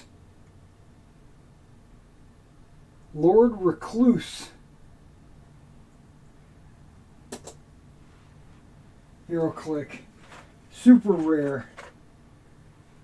But then there's a bunch of these other models. This one's still in the plastic. Looks like a, what do they call, Rogue. I've got like Angel and stuff like that. I've got a bunch of these superheroes. Oh man, who's this guy? Black Scorpion. Another City of Heroes villain.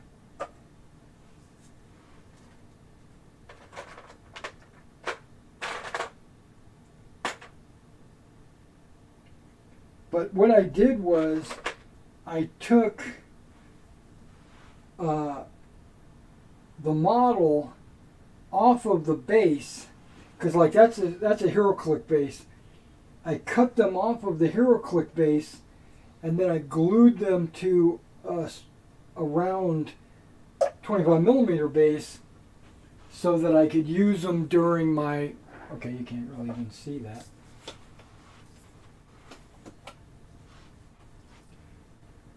So that I could use it during my, like,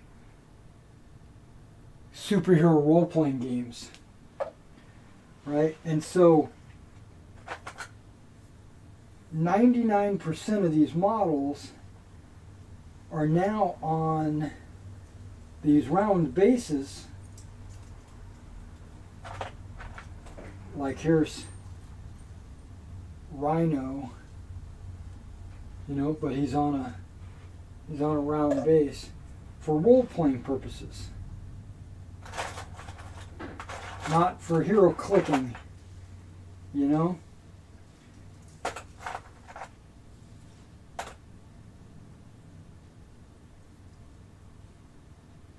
Is that a D&D model? I don't remember. Some of these might be D&D models because, you know, it's fantasy-like. These are all superheroes.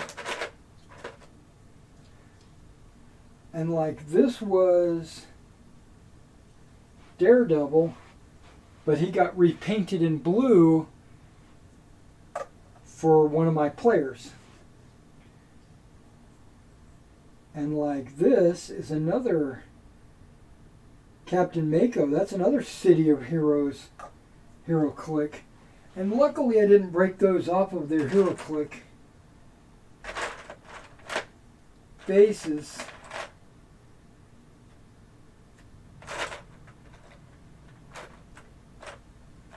And there's Statesman base. Oh, there's Statesman. Nice.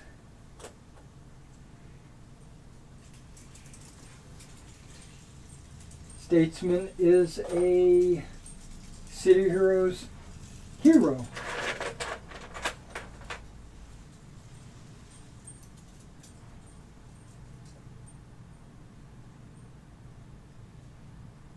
Wait, there's another Statesman without a cape. What's going on there?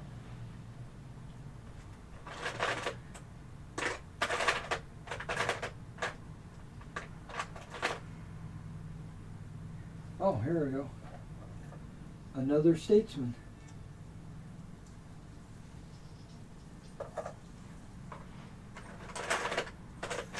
Yeah, so I know there's a lot of people that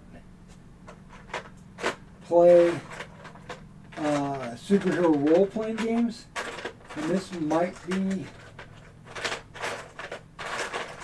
good for them. I plan to sell them,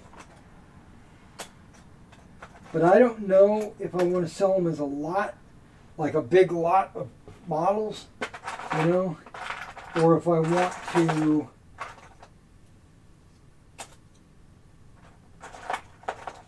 oh wow, I even have some HeroClick rings that you can take and use to twist your thingamajigers. I didn't even know I had any of those.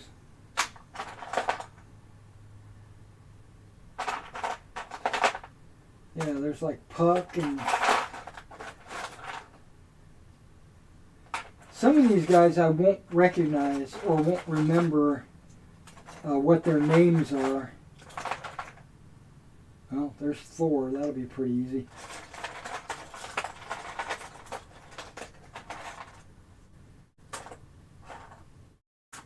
Like that guy? I don't even know.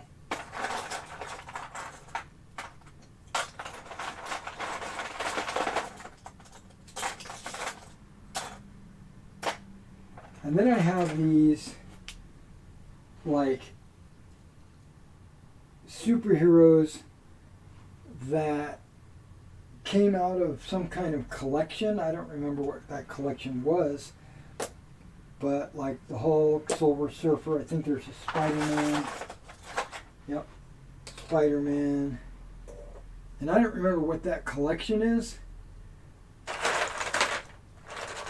I'm going to go through all... Ooh, hold on. That's another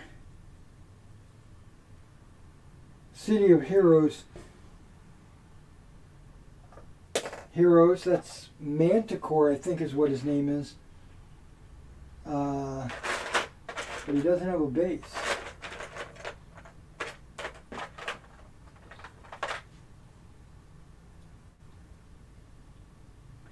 Looks like I put some texture on that base.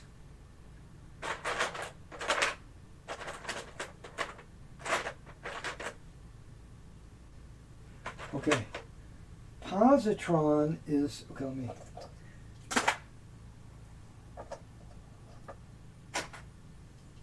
Positron is a City of Heroes character.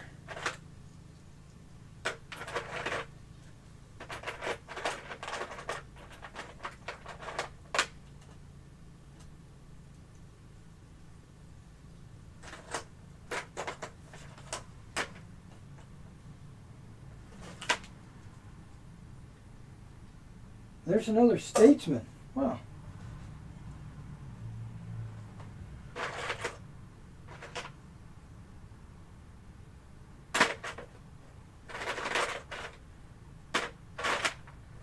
Maybe, wait, hold on.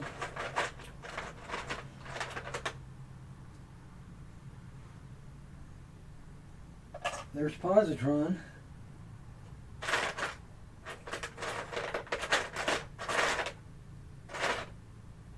Maybe I cut one of the Statesmen off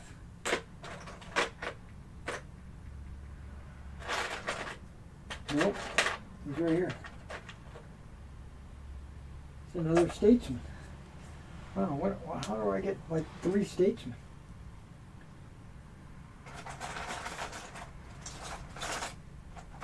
Okay, now that's a champions model. You should go over there with those champions models. Because I used to play champions, which is a... Hold on, there's another statesman. What the fuck?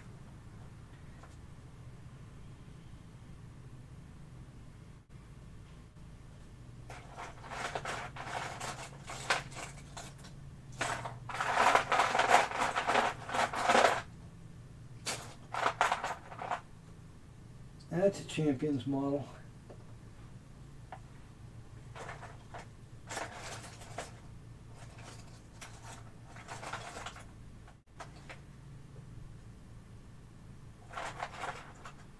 Yeah, I've got like a bunch of thugs, bunch of minions, got some ninjas.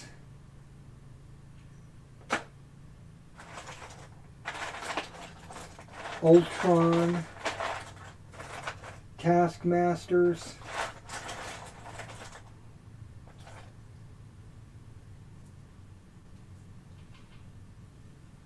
what's the guy from Spider-Man, No Way Home or whatever, that was not Cerebro, it's like Mephisto or whatever, he had the bubble head. Got him right here.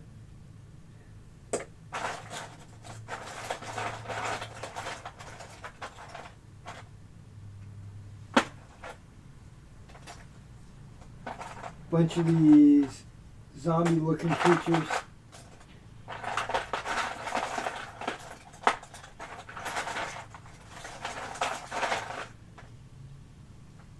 And like this figure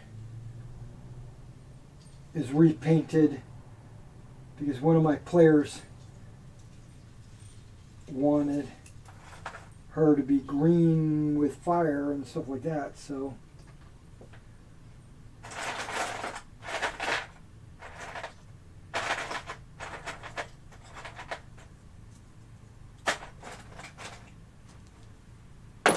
that animal can go in there. And we've got these tokens.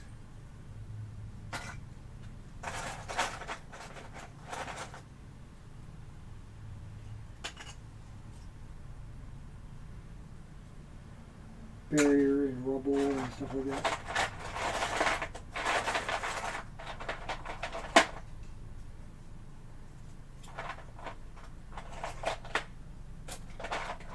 Yeah, I don't regret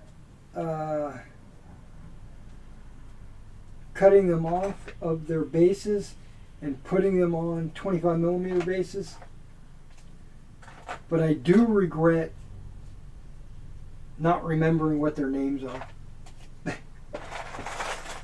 Wait, this guy looks painted. Oh yeah, this was Adam's character. He was a fallen angel or something like that, if I remember right.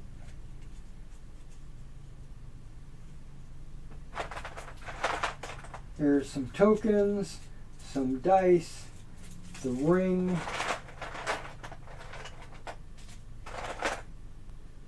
It's good old Captain America. Some police officers.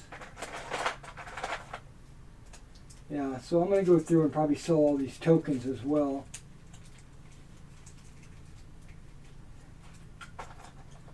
Sell these rings.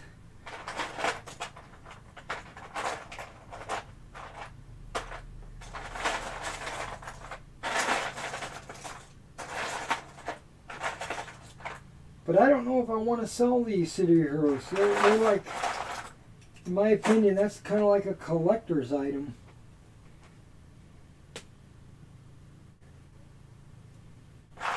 I don't think I'd be able to find them anywhere else. Okay, this guy's a metal metal sci-fi police officers that I think they were for okay.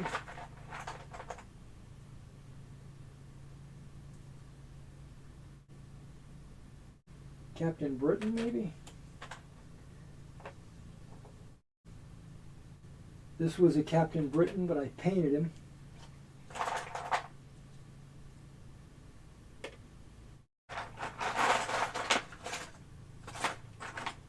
And there is a Batman, a DC.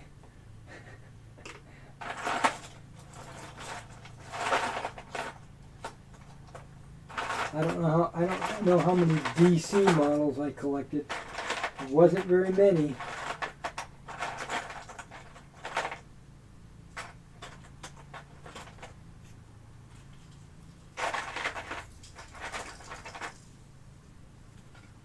Now, I'm selling a bunch of... Okay.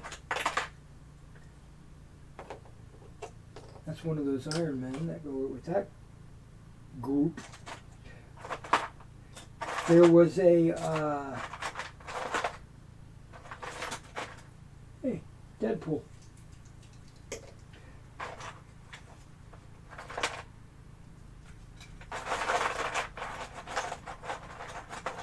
I was running Mutants and Masterminds, not Champions, and I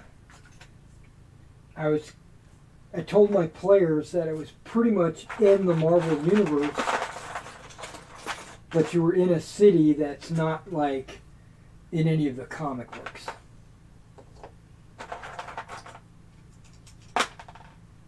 Right, so we played the Mutants and Masterminds city, which I think is Free City or Freedom City or something like that. And but they had a chance for Marvel characters to show up.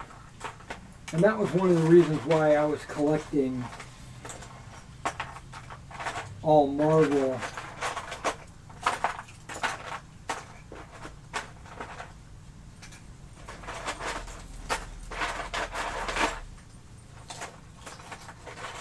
Okay, hold on. What do we got here? We got Thanos.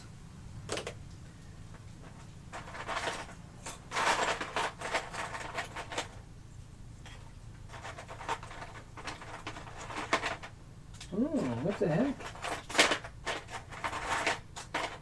I don't remember getting this, but there's a mailbox. That means there's got to be other pieces in here as well. Okay. Trying to get all my Champions models pulled out and put off to the side. There's a Kang.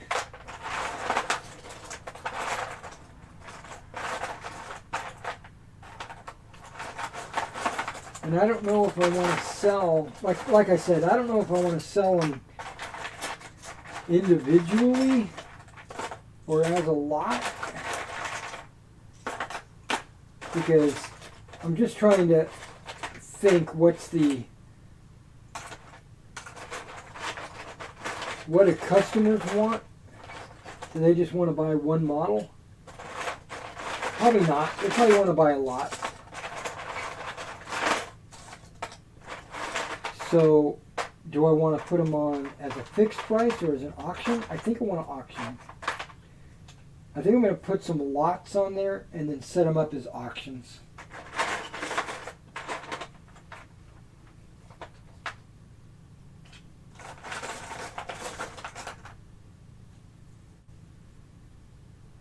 Captain Britain. Hey, there you go.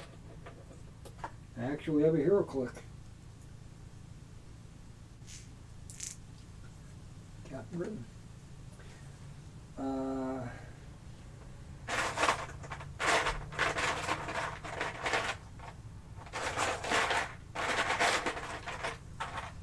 And that way, I don't. Oh, here's Red Skull.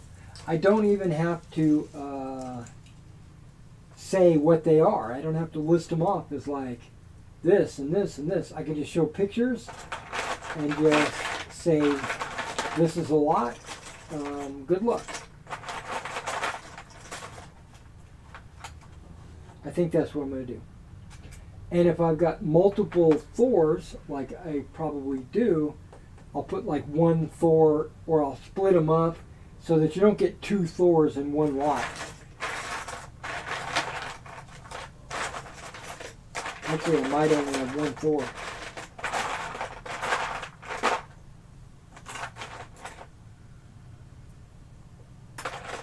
Partially because some of these guys, I don't even know what they are or who they are.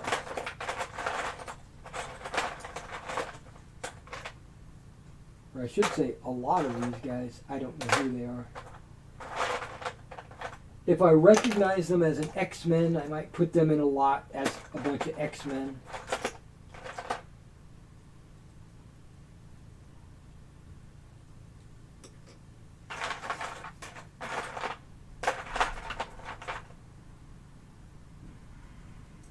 Did I do that?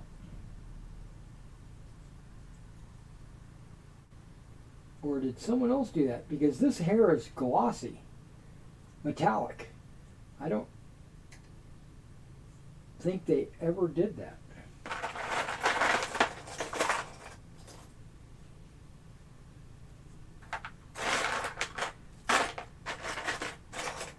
Hey, Zemo.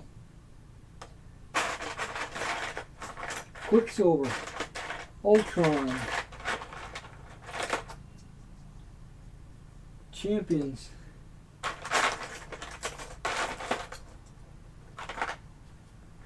Doc Strange.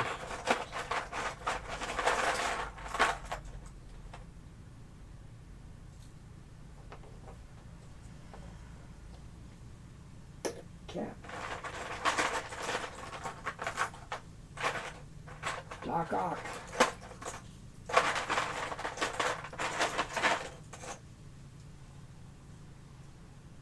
Like this group of creatures, I don't even know what they are. I could put them in a big lot and just say, hey, mutants, some kind of mutants.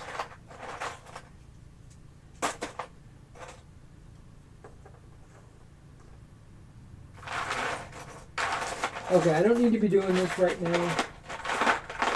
Ooh, hold on. Kingpin. Yeah.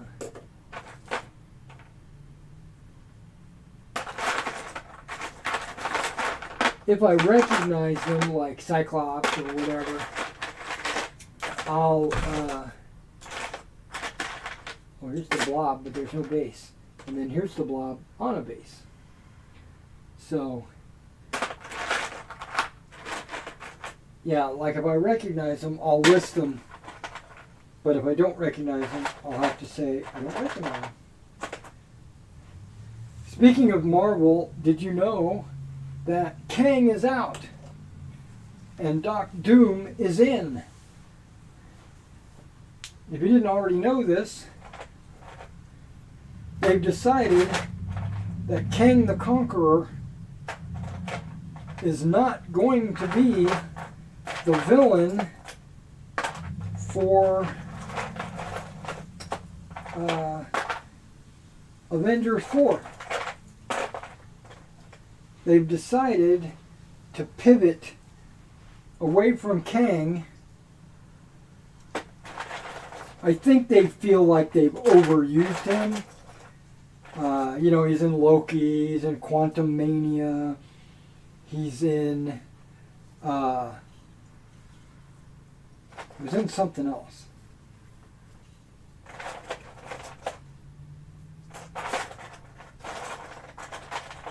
And I think they've made him the villain too much, so they've already started developing Dr. Doom, because I think they need to do that because the Secret Wars is getting ready to kick off, and with the Secret Wars, you got to have Doc Doom, because I think it was heroes versus villains on War World or something like that. And Doc Doom was basically the leader of one of the two factions, right? Or something like that. I mean, I could be getting it wrong, but I think that's the truth. Okay. I need to stop pulling characters out or I'm going to start getting overwhelmed. Can't help it.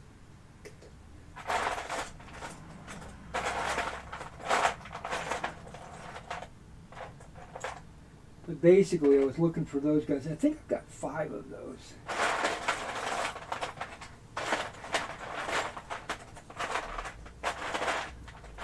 Taskmaster. Oh, there's the real Daredevil. As opposed to my character, which was Daredevil.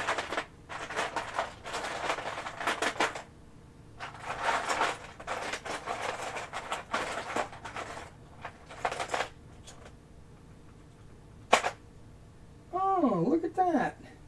Stargirl. Okay. She has a TV series, and I had this figure, but I didn't know who it was. I never heard of her.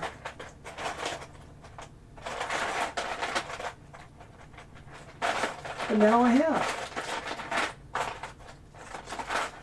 Cool.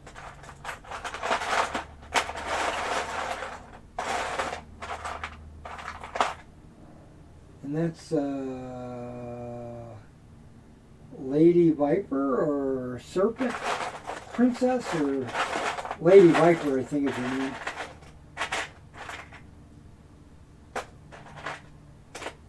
Crimson Dynamo.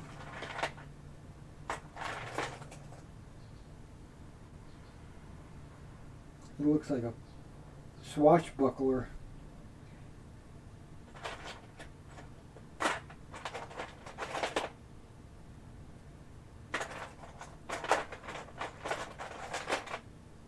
Got some scroll.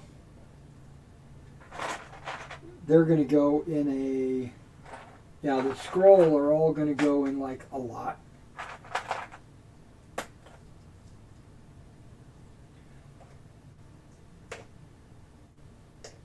Okay, well, I'll go through those on my time.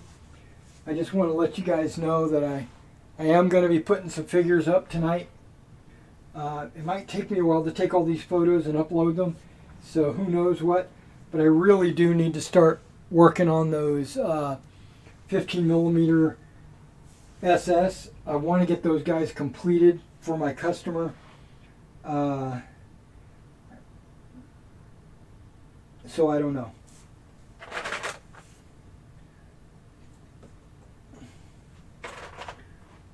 Boy, I had a lot of these zombie-looking mutants.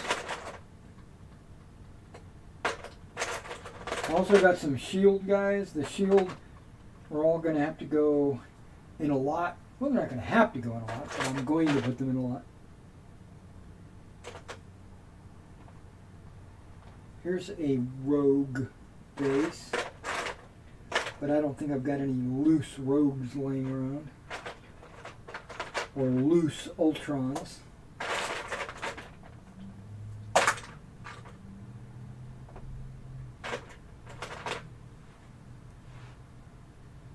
Well, that's definitely an Iron Man, but he is like giant.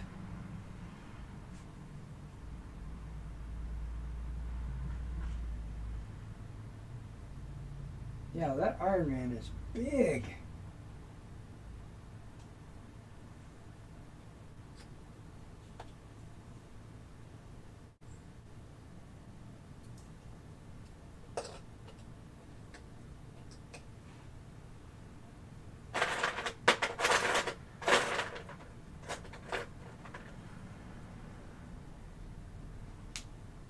There's another homemade character.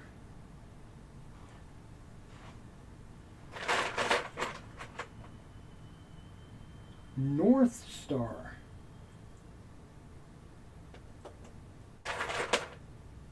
Now what I can do is I can go North Star in the computer and it'll tell me, it'll show me what he looks like, and then I can find the model.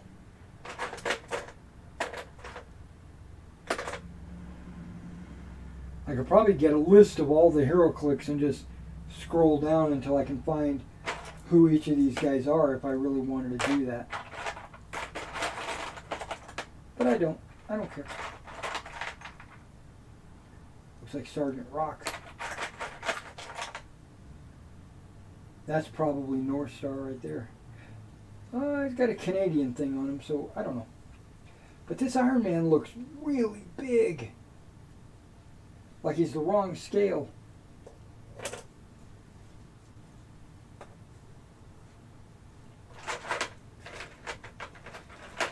And I've got like a dozen of these wasps.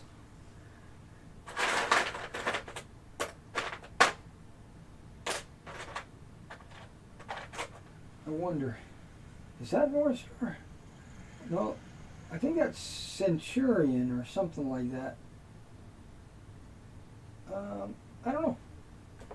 And if I have a mailbox, I figured I'd have a whole bunch of other terrain, but going through these boxes, I didn't see like dumpsters or anything. They're not in here.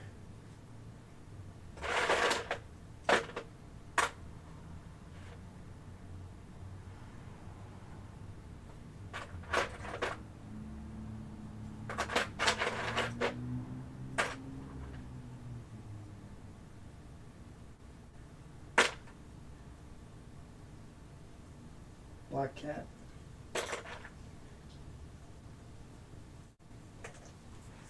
Alright guys, well I'm going to let you guys go. I got some work to do. Let's check the chat before I leave.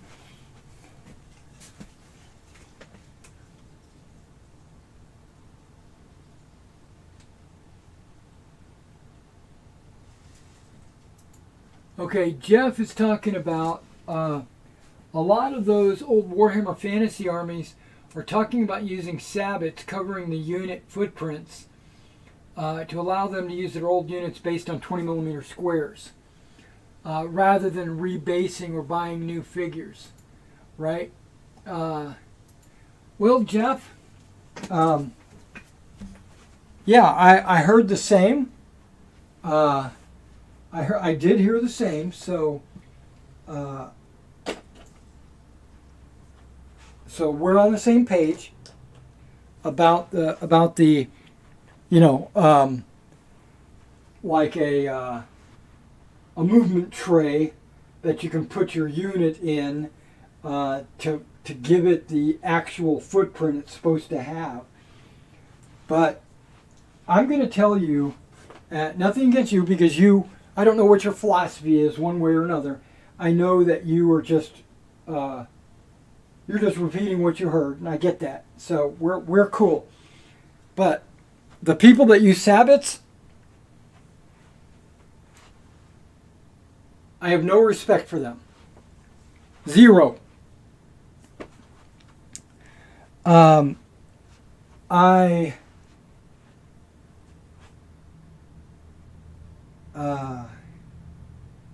call them movement trays or expansions. Let me rephrase it. I might have a little bit of respect for them, but they don't want to rebase and they don't want to buy new figures. I get that. It's a big undertaking to rebase your figures.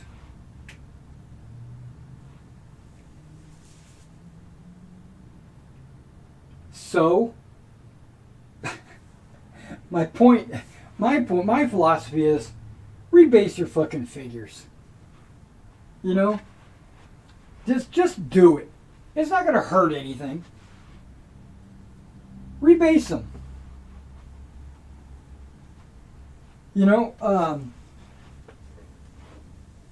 if you can't, okay, first of all, if you can't afford to rebase your figures because bases cost too much, then you're in the wrong hobby. Especially Warhammer. Because Warhammer is like $100 per model. You know, so if you can't afford to rebase, then what are we talking about? Okay, so it's obviously not the cost. What is it then? The time and effort? Well, if you're afraid to rebase a model, then you're in the fucking wrong hobby. What are we talking about? Just fucking rebase them.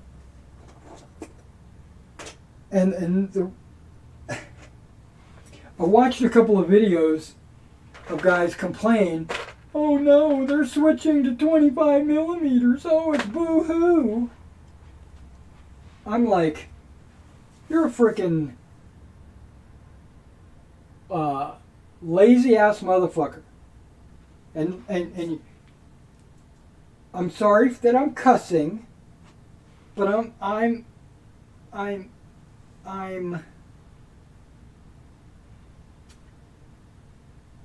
embarrassed for them because they're little whiny bitches. Oh man, I can't base to a 25 millimeter.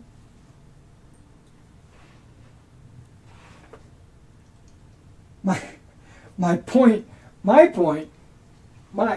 thought, I should say, is 20 millimeter bases, right? A lot like those Bretonians that I had out earlier that had the 20 millimeter bases included with them. You can't even put the model on a 20 millimeter base and rank them up in the old way, right? In the old way.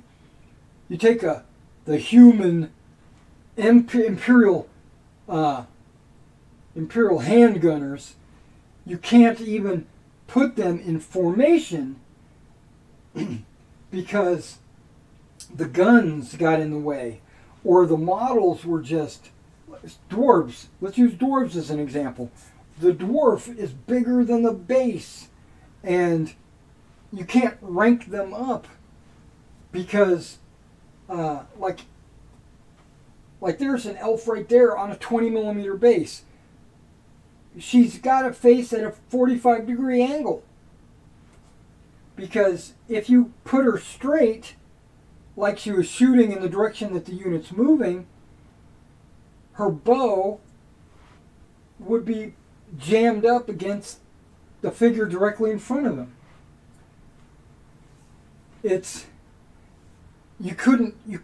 They were so tight, and their elbows were rubbing up against each other, and so you had to take the figures and camp them all so that they would have enough room.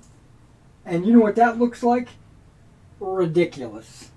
I played a lot of Warhammer in my day, and it looks stupid when figures in a unit are all facing off to the side. I am so happy that they've decided to go with the industry standard of 25 millimeter for humans, at least. Dwarves, elves. Now the goblins, I can see where they might stay on a 20 millimeter base, or halflings even. I can see halflings and goblins staying on a 20 millimeter base, but they want to standardize everything and put everything on a 25, and I'm totally okay with that. I've got skeletons on the shelf right over there on 25 millimeter bases. If I was to try to put a skeleton on a 20 millimeter base, I could not rank them up. There's no way. I play games that all use 25 millimeter base. SPQR, Warlords of Erewhon, Oathmark, Frostgrave,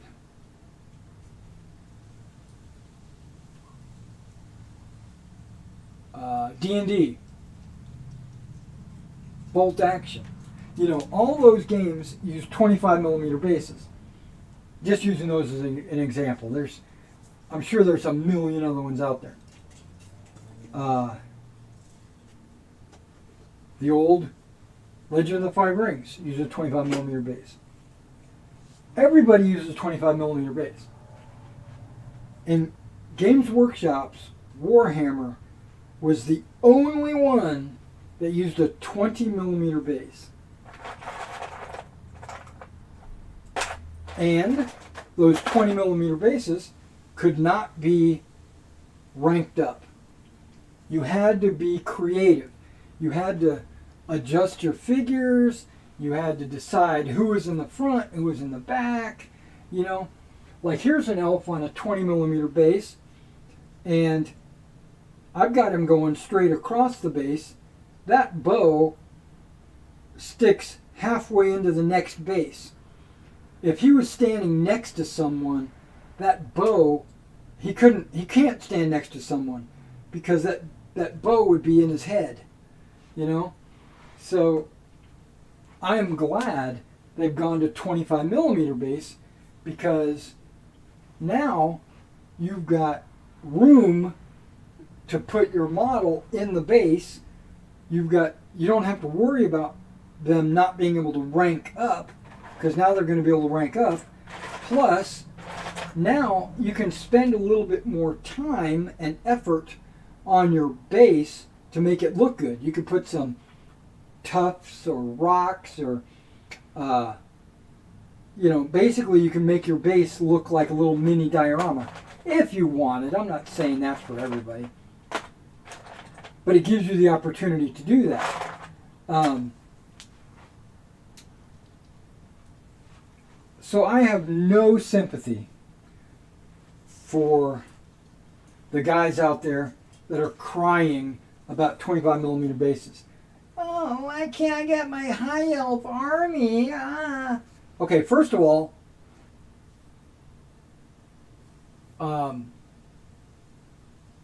high elf army. Hypothetically, how many figures is that? 100? 200? Okay.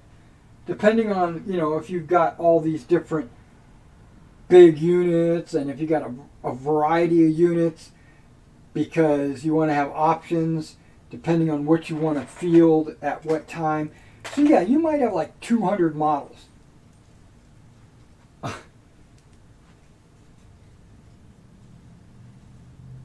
I'm looking at my Napoleonic armies. I had literally 1,000 models. Literally. Maybe more. I stopped counting. I rebased every single one of them. So, because, and that was a voluntary thing, because I decided to go from a 40 millimeter frontage to a 20 millimeter frontage, and so I needed to go through my models and rebase them all.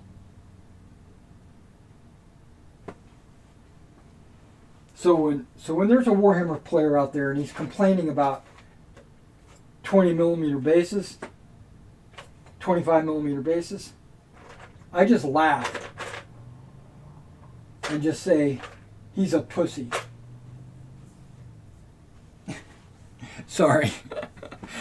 That might be a little extreme, but yeah.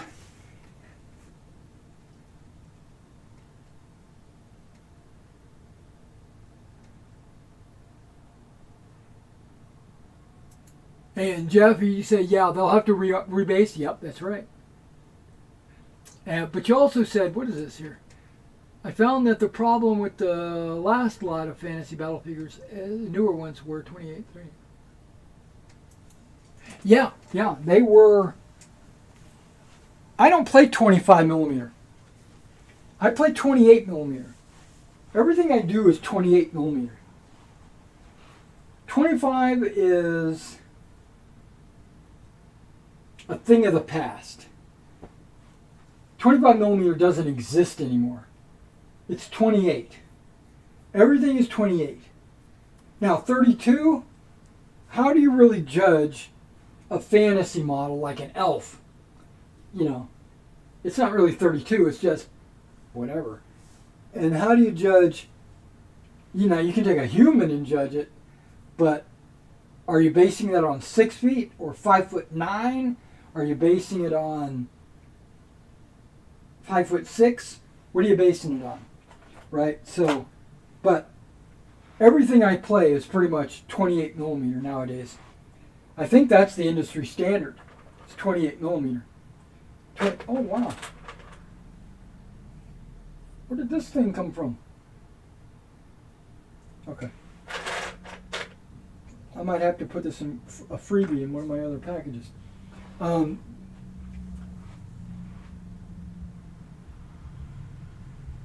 the tournament thing. What, now, you and I, we know Warhammer. We played it. Let's say I got a dwarven unit of 16 models, right? That's not too bad, right? You're looking at 4 across, 4 deep, or whatever, and you're going in on the melee. Boom! You get attacked, or you get. Well, first of all, let's say they got him in a sabot. That's fine, and they, you know, because it's a friendly game. Now I can see getting a sabot as a stopgap. Like, I'm going to get a sabot now to use with my figures while I rebase my models. So, like, they have a sabot so they can start playing today, and then in their modeling career, they are gradually switching over to the 25 millimeter bases. I can see that. And let's say they go to a tournament, or you have a game, and that dwarven unit slams into those orcs or whatever, and they take 3 casualties. Because in Warhammer, you pull the miniatures, right? Now you've got this square sabot, 4 across, 4 deep, and you've got 3 models missing. It looks stupid. Okay? Let's say you lose a whole rank. Now you've got a sabot with models in the front. Or what are you going to do? Keep swapping out sabots, you know, to match the number of figures that you have on the table? No. Let's say you got 4 across, but now you want to bring some models up and have it go 8 across. Well, how are you going to do that? You can't, because your sabot keeps you locked into 4x4. So yeah, just rebase.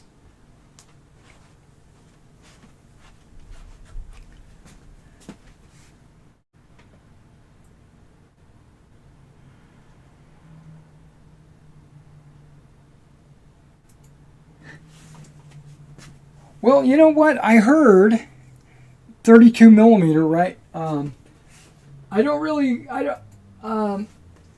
subscribe to the 32 millimeter. I understand heroic scale, you know, where it's supposed to be the, you know, larger than life. Okay, I get that. And I don't mind a 32 millimeter figure in a 28 millimeter game if they are supposed to be larger than life. They're supposed to be heroes or champions or something like that. I'm okay with that. But my understanding is that the definition of heroic scale is not the height of the model, okay? This is something that I learned fairly recently, that there is an actual definition of heroic scale, It means the head and the hands. Just the head and the hands are larger than life. So you've got a body in 28 millimeter, and that body might be a little fat because models on the table need to be fat. It's like this guy versus this guy. This is a 25 millimeter model, I do believe. And this guy is a 28 millimeter model, but he is way bigger than 28 millimeter, right? He's probably, like you were thinking, 32 millimeter. But heroic scale means the hands and the head are enlarged specifically on small models like 20 or 15 millimeter, because it doesn't look right if you take a very small model and you give them their small hands or heads. It makes them look disproportionate or out of scale. So they grow the head maybe, an inch in scale, and the hands, they probably give them, like a bulky hand, and it makes them look proper on the tabletop. All right, guys. Well, thanks for coming out, and I am out of here.